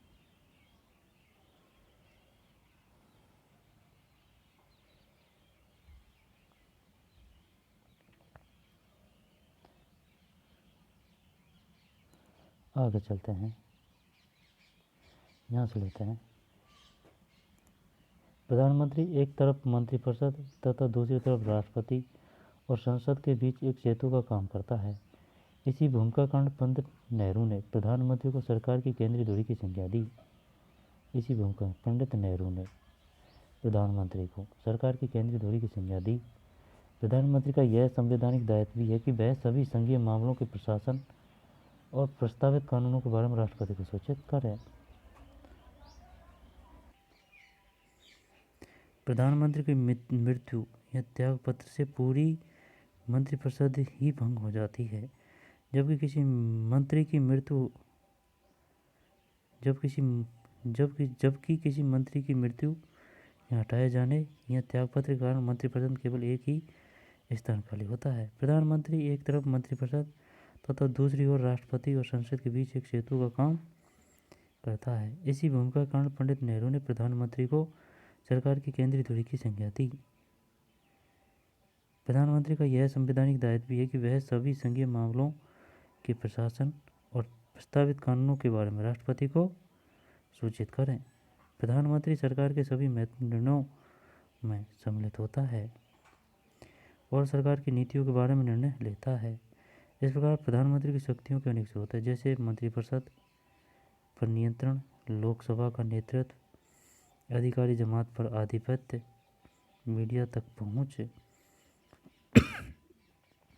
चुनाव के दौरान उसके व्यक्तित्व का उभार तथा अंतर्राष्ट्रीय सम्मेलनों, विदेश यात्राओं के दौरान राष्ट्रीय नेता की छवि आदि। लेकिन प्रधानमंत्री की शक्तियाँ और उनका प्रयोग तत्कालीन राजनीतिक परिस्थितियों पर निर्भर करता है। जब भी किसी एक राजनीतिक दल को लोकसभा में बहुमत मिला, तब प्रधानमंत्री और मंत्रिमंडल की शक्तियाँ निर्विवाद रही।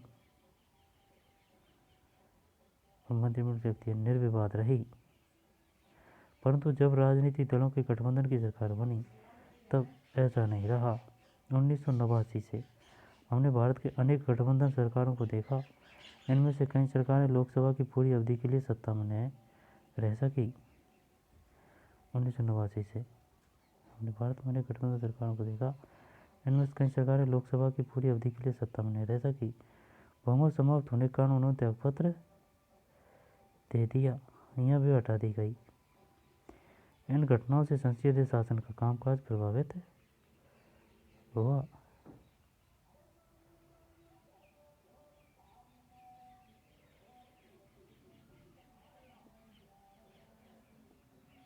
यहाँ भी हटा दी गई। इन घटनाओं से संसदीय शासन का कामकाज प्रभावित हुआ है। इस सिलसिले में पहली बात तो यह है कि इन घटनाओं से प्रधानमंत्री के चयन में राष्ट्रपति के विशेष अधिकारी की भूमिका बढ़ी है।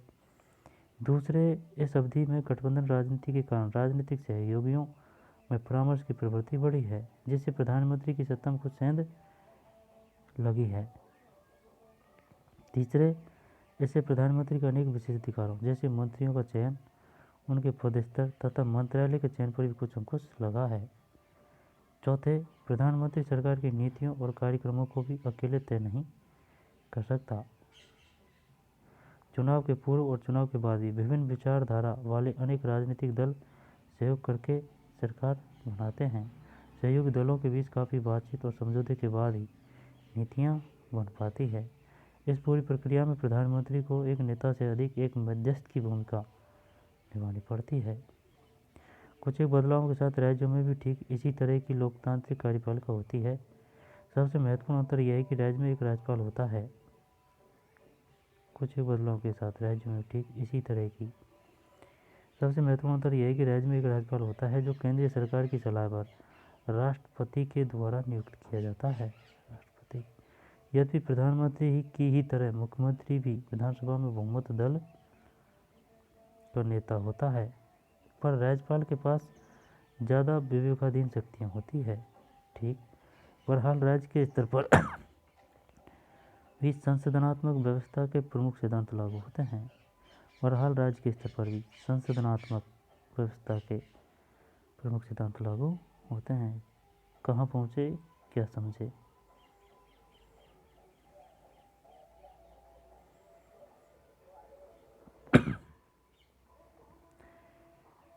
कार्टून बूझें। Same to sick tourist boat trust boat. मेरी परेशानी खत्म नहीं, मैंने विश्वास मत जीत लिया है।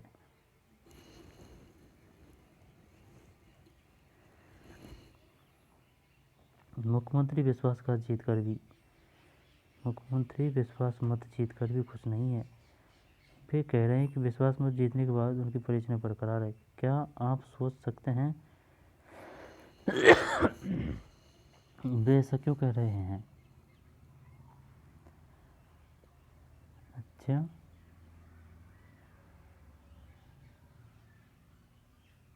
चल आगे आ जाएगा ना।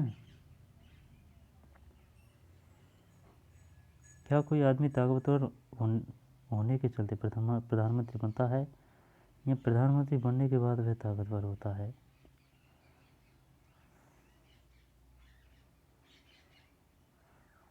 शानदार क्वेश्चन है।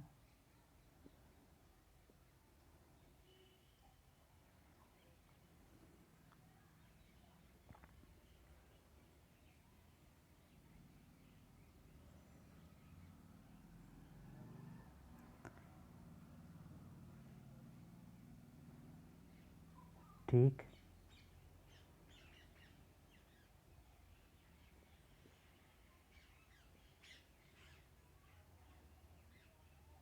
आगे चलते हैं। कहाँ पहुँचे क्या समझे? कुछ रहा थोड़ी है यार। हैं? मंत्रिपरिषद का आकार ये पढ़ लिया। 91 संशोधन अधिनियम 2003 है ना, 15%।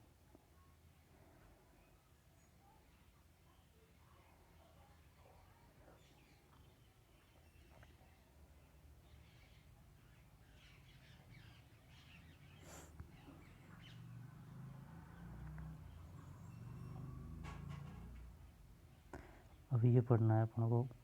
ठीक, कहाँ पहुँचे क्या समझे? मान लीजिए कि प्रधानमंत्री को मंत्रिपरिषद का गठन करना है। वह क्या करेगा या करेगी?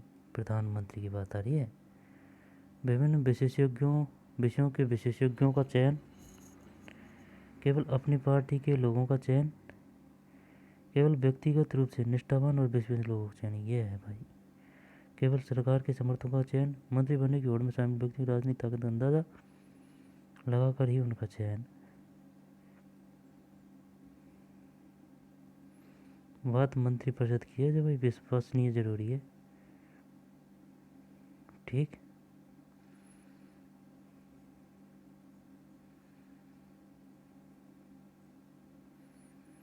अब है स्थायी कार्यपालिका, नौकरशाही।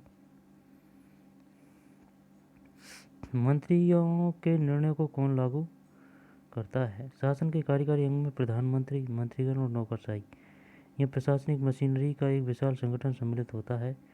इस ढांचे और सैन्य सेवाओं में अंतर करने के लिए इसे नागरिक सेवा कहते हैं। सरकार के स्थायी कर्मचारी के रूप में कार्य करने वाले प्रशिक्षित और प्रवीण अधिकारी नीतियों को बनाने तथा उसे लागू करने में मंत्रियों का सहयोग करते हैं। लोकतंत्र में निर्वाचित प्रतिनिधि और मंत्रीगण सरकार के प्रभारी होते हैं और प्रशासन उनके नियंत्रण और देखरेख में होता है। संसदीय शासन में विधायिका प्रशासन को नियंत्रित करती है। ठीक ठीक, दोबारा से ले लेते हैं। स्थायी कार्यपालिका, नौकरशाही। मंत्रियों के निर्णय को कौन लागू करता है? शासन के कार्यकारी अंग में प्रधानमंत्री, मंत्रीगण और नौकरशाही, यह प्रशासनिक मशीनरी का एक विशाल संगठन सम्मिलित होता है। इस ढांचे और सैन्य सेवाओं में अंतर करने के लिए इसे नागरिक सेवा कहते हैं।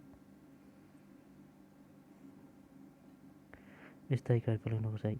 शासन के कार्यकारी अंग में, ठीक है ना, प्रधानमंत्री, मंत्रीगण और नौकरशाही, ये प्रशासनिक मशीनरी का एक विशाल संगठन सम्मिलित होता है। इस ढांचे और सैन्य सेवाओं में अंतर करने के लिए इसे नागरिक सेवा कहते हैं। सरकार के स्थायी कर्मचारी के रूप में कार्य करने वाले प्रशिक्षित और प्रवीण अधिकारी नीतियों को बनाने तथा उसे लागू करने में मंत्रियों का सहयोग करते हैं। लोकतंत्र में निर्वाचित प्रतिनिधि और मंत्रीगण सरकार के प्रभारी होते हैं, प्रभारी, और प्रशासन उनके नियंत्रण और देखरेख में होता है। संसदीय शासन में विधायिका प्रशासन को नियंत्रित करती है। यह मंत्री की जिम्मेदारी है कि वह प्रशासन पर राजनीतिक नियंत्रण बनाए रखे। भारत में एक दल प्रशासनिक मशीनरी मौजूद है, लेकिन यह मशीनरी राजनीतिक रूप से उत्तरदायी है। भाई समझ में? दक्ष प्रशासनिक मशीनरी मौजूद है,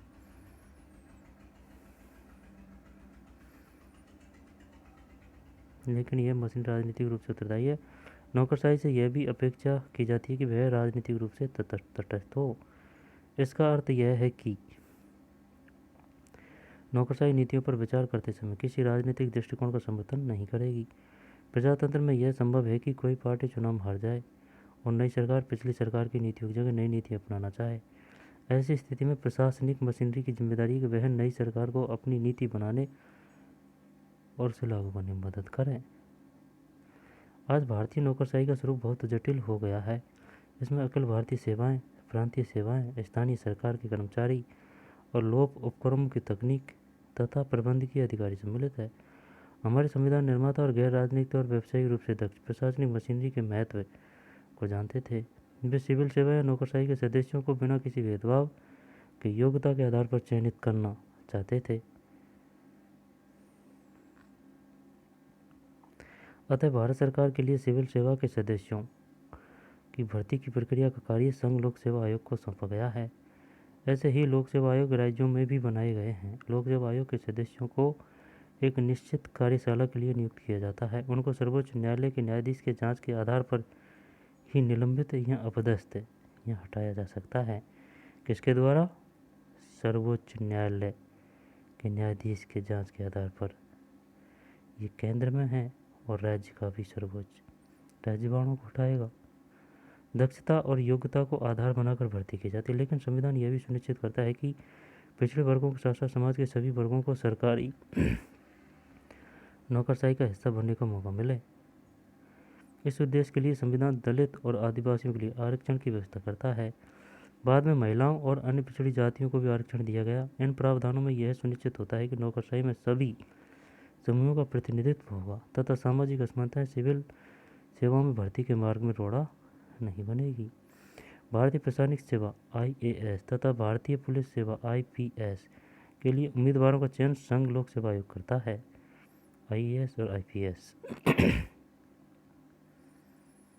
ठीक, ये अधिकारी प्रांतीय स्तर पर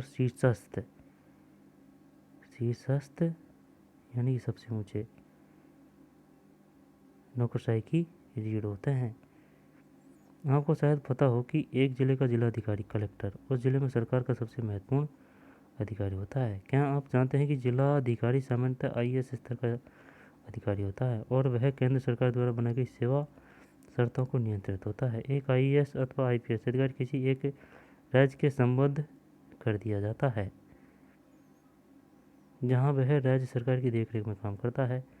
लेकिन IAS और IPS अधिकारी केंद्र सरकार द्वारा नियुक्त होते हैं और वे केंद्र सरकार की सेवा में वापस जा सकते हैं।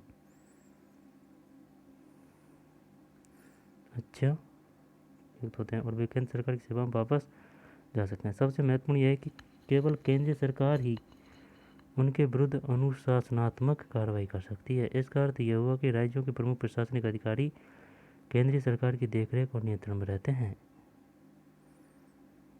संघ लोक सेवा आयोग द्वारा नियुक्त IAS और IPS अधिकारियों के अतिरिक्त राज्य के प्रशासन में राज्य लोक सेवा आयोग द्वारा नियुक्त अधिकारियों का भी योगदान होता है, जैसा कि हम आगे संघवाद वाले अध्याय में पढ़ेंगे। नौकरशाही की यह विशेषता राज्यों के प्रशासन नौकरशाही की यह विशेषता राज्यों के प्रशासन पर केंद्रीय सरकार के नियंत्रण को मजबूर कर देती है, जैसा कि हम आगे संघवाद वाले अध्याय में पढ़ेंगे। नौकरशाही की यह विशेषता राज्यों के प्रशासन पर केंद्रीय सरकार के नियंत्रण को मजबूत कर देती है। अच्छा, ये सही है यार।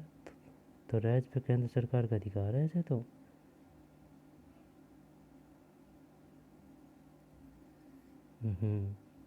नौकरशाही वह माध्यम है जिसके द्वारा सरकार की लोक हितकारी नीतियाँ जनता तक पहुँचती है, पर नौकरशाही इतनी शक्तिशाली होती है कि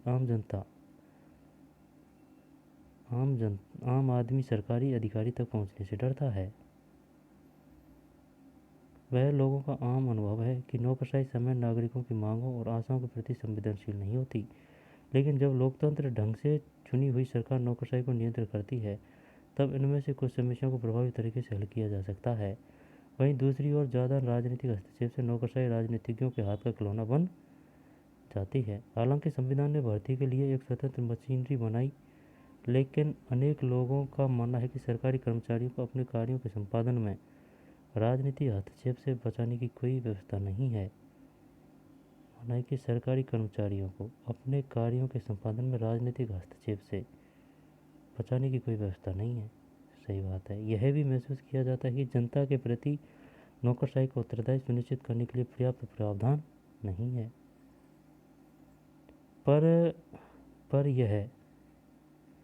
पर यह आशा की जाती है कि सूचना का अधिकार जैसे कदम नौकरशाही को और अधिक उत्तरदायी और संवेदनशील बना सकेंगे। अब कुछ रहा है, उनको देख लेते हैं। शानदार पाठ है भाई। सिविल सेवाओं का वर्गीकरण: अखिल भारतीय सेवाएं, केंद्रीय सेवाएं और प्रांतीय सेवाएं।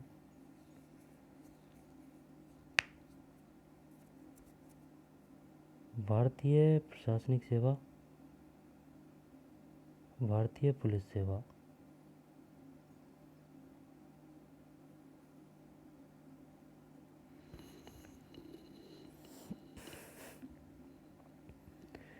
भारतीय प्रशासनिक सेवा और भारतीय पुलिस सेवा।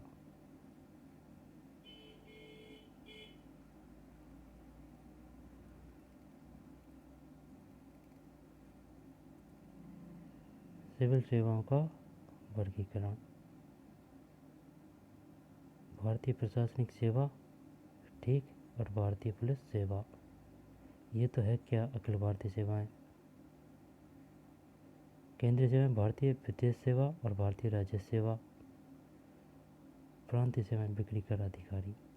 अब ये क्वेश्चन आ गया, बताइए निम्नलिखित में से कौन सी सेवाएं प्रांतीय सेवाएं हैं। भारतीय राजस्व सेवा, ये चल जाएगा पता, कोई दिक्कत नहीं। बिक्री कर अधिकारी हाँ, मुझे मालूम है कि अधिकारी लोगों की मदद के लिए हैं, लेकिन लोग सदा इन अधिकारियों से डरे रहते हैं और अधिकारियों का व्यवहार भी शासकों जैसा होता है। ये बात सही है भाई, घमंड होता है उनको। सभी ऐसे नहीं होते, लेकिन कुछ होते हैं। ऐसे नहीं है कि भाई कर्मचारी सही नहीं होते, काफ़ी सही होते हैं कर्मचारी, लेकिन काफ़ी राजा जैसा भी व्यवहार करते हैं ना, गरीबों को समझते नहीं हैं वगैरह वगैरह। लेकिन कुछ ही होते हैं ऐसे। अब कुछ के चक्कर में पूरी मशीनरी को ख़राब नहीं कहा जा सकता। अब कुछ थोड़ी है, नहीं है और कुछ नहीं है।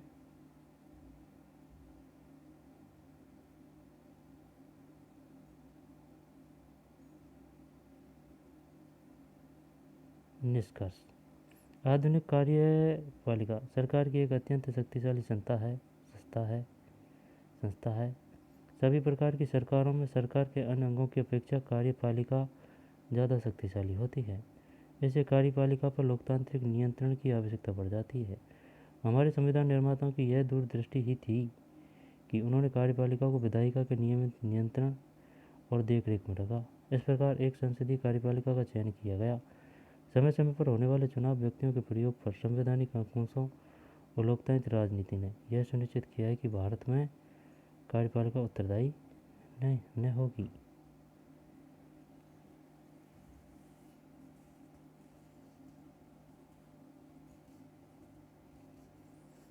सरकार के अन्य अंगों की अपेक्षा कार्यपालिका ज़्यादा शक्तिशाली होती है।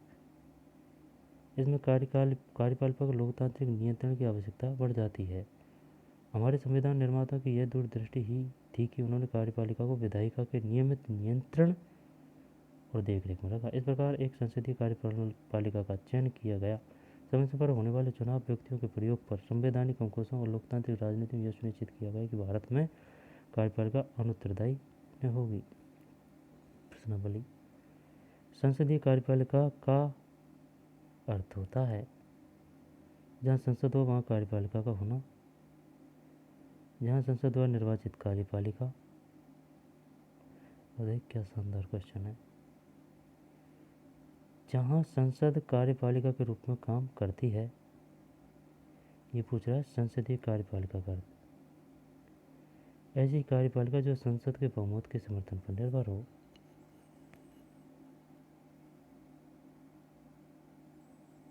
जहाँ संसद हो वहाँ कार्यपालिका होना, ये नहीं है। संसद द्वारा निर्वाचित कार्यपालिका।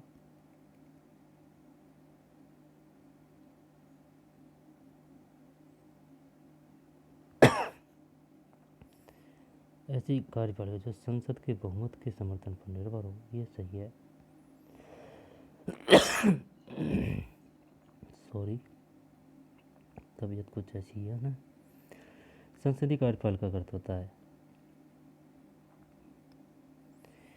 इतनी खराब तो नहीं है तबीयत, लेकिन ये खांसी आ जाती है यार कभी कभार। ठीक, निम्नलिखित में से संवाद पढ़ें। ठीक, ये आएगा इसमें। निम्नलिखित संवाद पढ़ें। आप किस तर्क से सहमत हैं और क्यों? अमित, संविधान के प्रावधानों को देखने से लगता है कि राष्ट्रपति का काम सिर्फ नहीं, ऐसा नहीं है, ठप्पा मारना ये नहीं है। राष्ट्रपति प्रधानमंत्री की नियुक्ति करता है, इस कारण उसे प्रधानमंत्री को हटाने का भी अधिकार होना।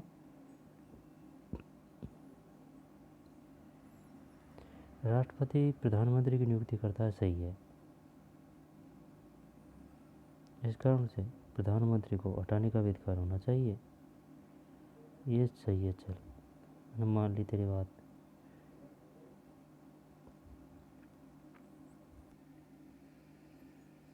है ना, ये गलत है।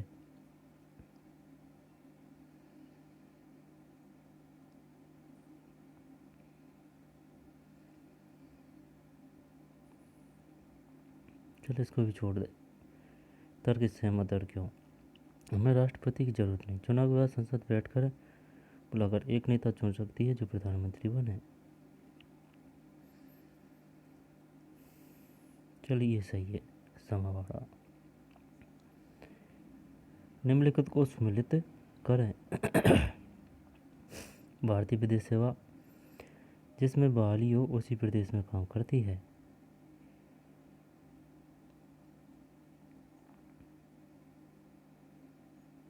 भारतीय विदेश सेवा ये है इसका, है ना। प्रादेशिक लोक सेवा जिसमें बहाली हो उसी प्रदेश में काम करती है। अखिल भारतीय सेवा जिस प्रदेश में भेजा जाए उसमें काम करती है, जिसमें प्रतिनियुक्ति पर केंद्र में भी भेजा जा सकता है। केंद्रीय सेवा भारत के लिए विदेशों में कार्यरत। नहीं, इसका तो ये हो गया, एक मिनट, है ना, इसका तो ये हो गया।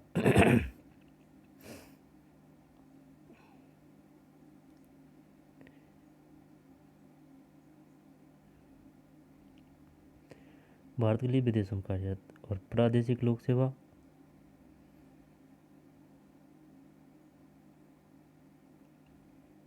अखिल भारतीय सेवाएं, केंद्रीय सेवाएं। प्रादेशिक लोक सेवा का इसमें कर दिया अखिल भारतीय सेवाएं,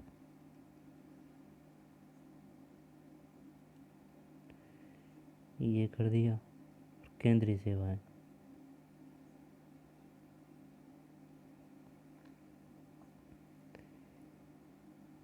नहीं, इसमें नहीं आएगा ये। भारतीय विदेश सेवा का तो ये सही है। अब प्रादेशिक लोक सेवा की बात है, केंद्रीय सेवा ले ले, है ना, केंद्रीय सरकार के दफ्तरों में।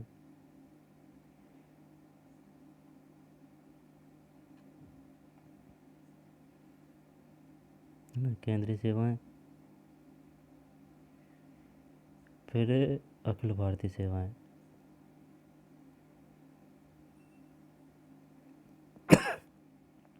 ये आएगा खेमे, ये देख लेंगे यार, देख लेंगे इसको। हैं,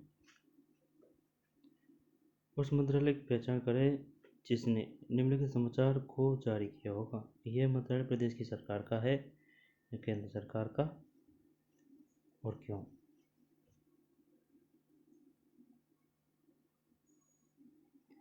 आधिकारिक तौर पर कहा गया है कि सन 2004-05 में तमिलनाडु पाठ्य पुस्तक निगम कक्षा 7, 10 और 11 नई पुस्तकें जारी करेगा।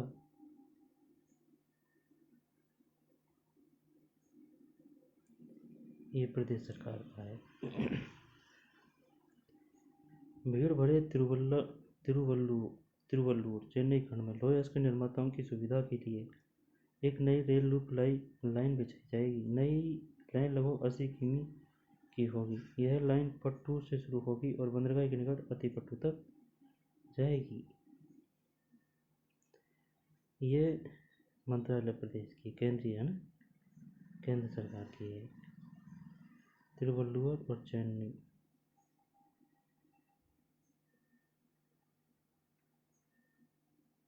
अतिपट्टू तक जाएगी। ठीक है।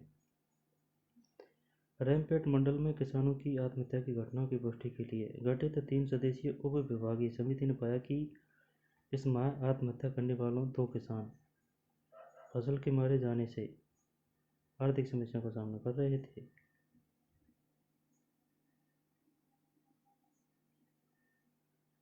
रैमपेट मंडल में किसानों की आत्महत्या की घटनाओं की पुष्टि के लिए गठित 3 सदस्यीय उप विभागीय समिति ने पाया कि इस माह आत्महत्या करने वाले उप विभागीय समिति ने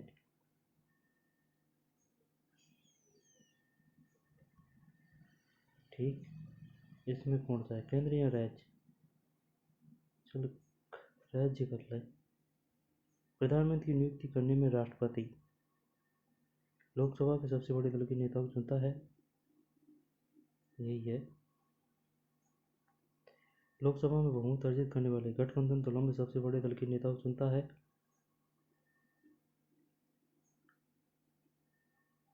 लोकसभा में बहुमत अर्जित करने वाले गठबंधन दलों में सबसे बड़े दल के नेता को चुनता है।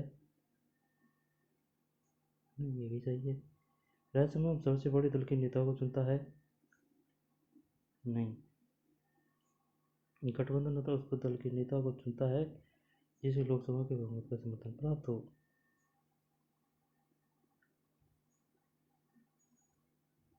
सही है। ठीक।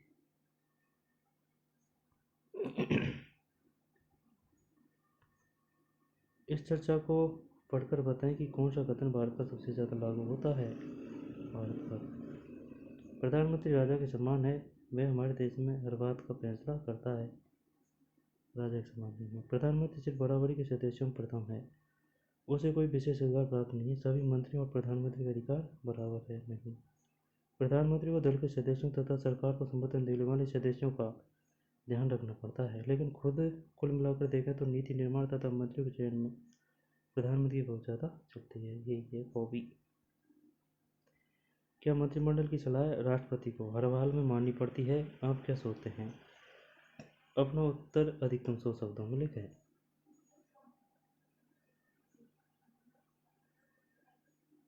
सही है। संसदीय व्यवस्था में कार्यपालिका को नियंत्रण में रखने के लिए विधायिका को बहुत से अधिकार दिए हैं।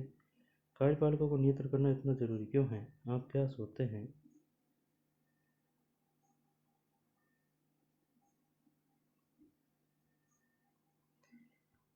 कहा जाता है कि प्रशासनिक तंत्र के कामकाज में बहुत ज़्यादा राजनीतिक हस्तक्षेप होता है। सुझाव के तौर पर कहा जाता है कि ज़्यादा से ज़्यादा स्वायत्त एजेंसियाँ बननी चाहिए जिन्हें मंत्रियों को जवाब न देना पड़े। क्या आप मानते हैं कि इससे प्रशासन ज़्यादा जनहितैषी होगा?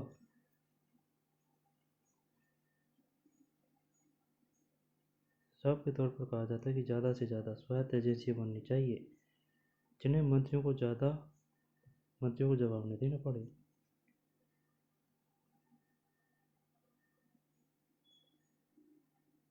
क्या आप जानते हैं कि इससे प्रशासन ज़्यादा जनहितैषी होगा?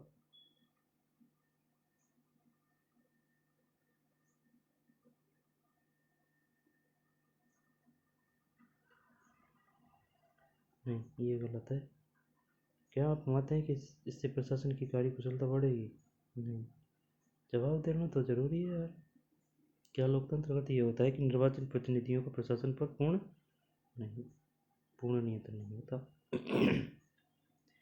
नियुक्ति आधारित प्रशासन की जगह निर्वाचन आधारित प्रशासन होना चाहिए। इस विषय पर 200 शब्दों में एक लेख लिखो। विधायिका, इसको अगले वीडियो में पढ़ेंगे हम। लेकिन ये क्वेश्चन है ना, ये कौन सा, ये कंफ्यूज कर रहा है यार भाई। भारतीय विदेश सेवा तो ये हो गया इसमें तो प्रादेशिक लोक सेवा।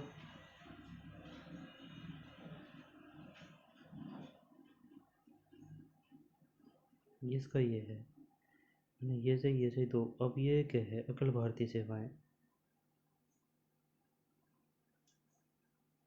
अखिल भारतीय सेवा ये वो है जिसमें बहाली वो उसी प्रदेश में काम करती है। केंद्रीय सेवाएं, इसका ये हो गया अखिल भारतीय सेवाएं। ठीक।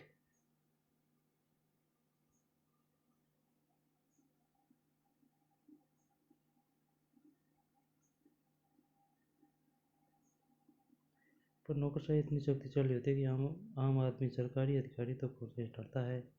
ये लोगों का आम अनुभव है। नौकरशाही सामान्य नागरिक की मांगों और आचरण प्रति संवेदनशील नहीं होते, लेकिन जब लोकतांत्रिक ढंग से चुनी हुई सरकार नौकरशाही को नियंत्रित करती है, तब इनमें से कुछ समीक्षाओं को प्रभावी तरीके से हल किया जा सकता है। वही दूसरी ओर ज़्यादा राजनीतिक हस्तक्षेप से नौकरशाही राजनीति को घात का खिलौना बन जाती है।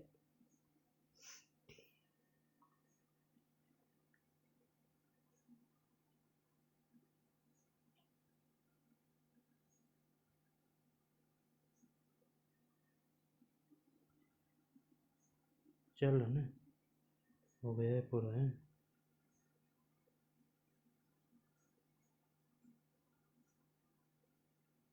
ये नहीं मिल रहा है यार इसमें।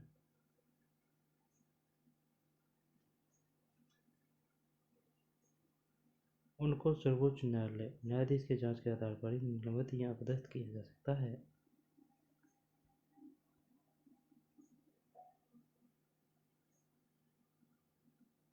भारतीय सेवाएं, प्रांतीय सेवाएं, स्थानीय सरकार, कर्मचारी और लोकवर्गों के तकनीक तथा प्रबंध के अधिकारी सम्मिलित है। हमारे संविधान निर्माता गैर राजनीतिक और व्यवहारिक रूप से दक्ष प्रशासनिक मशीनरी के महत्व को जानते थे। चल छोड़ है स्थायी कार्यकाल का नौकरशाही।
उन्नीस सौ तिहत्तर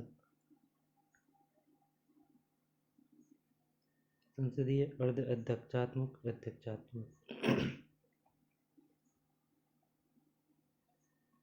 कार्यपालिका कितने प्रकार की होती है? कार्यपालिका क्या है? परिचय। ठीक, तो मिलते हैं नए वीडियो। धन्यवाद।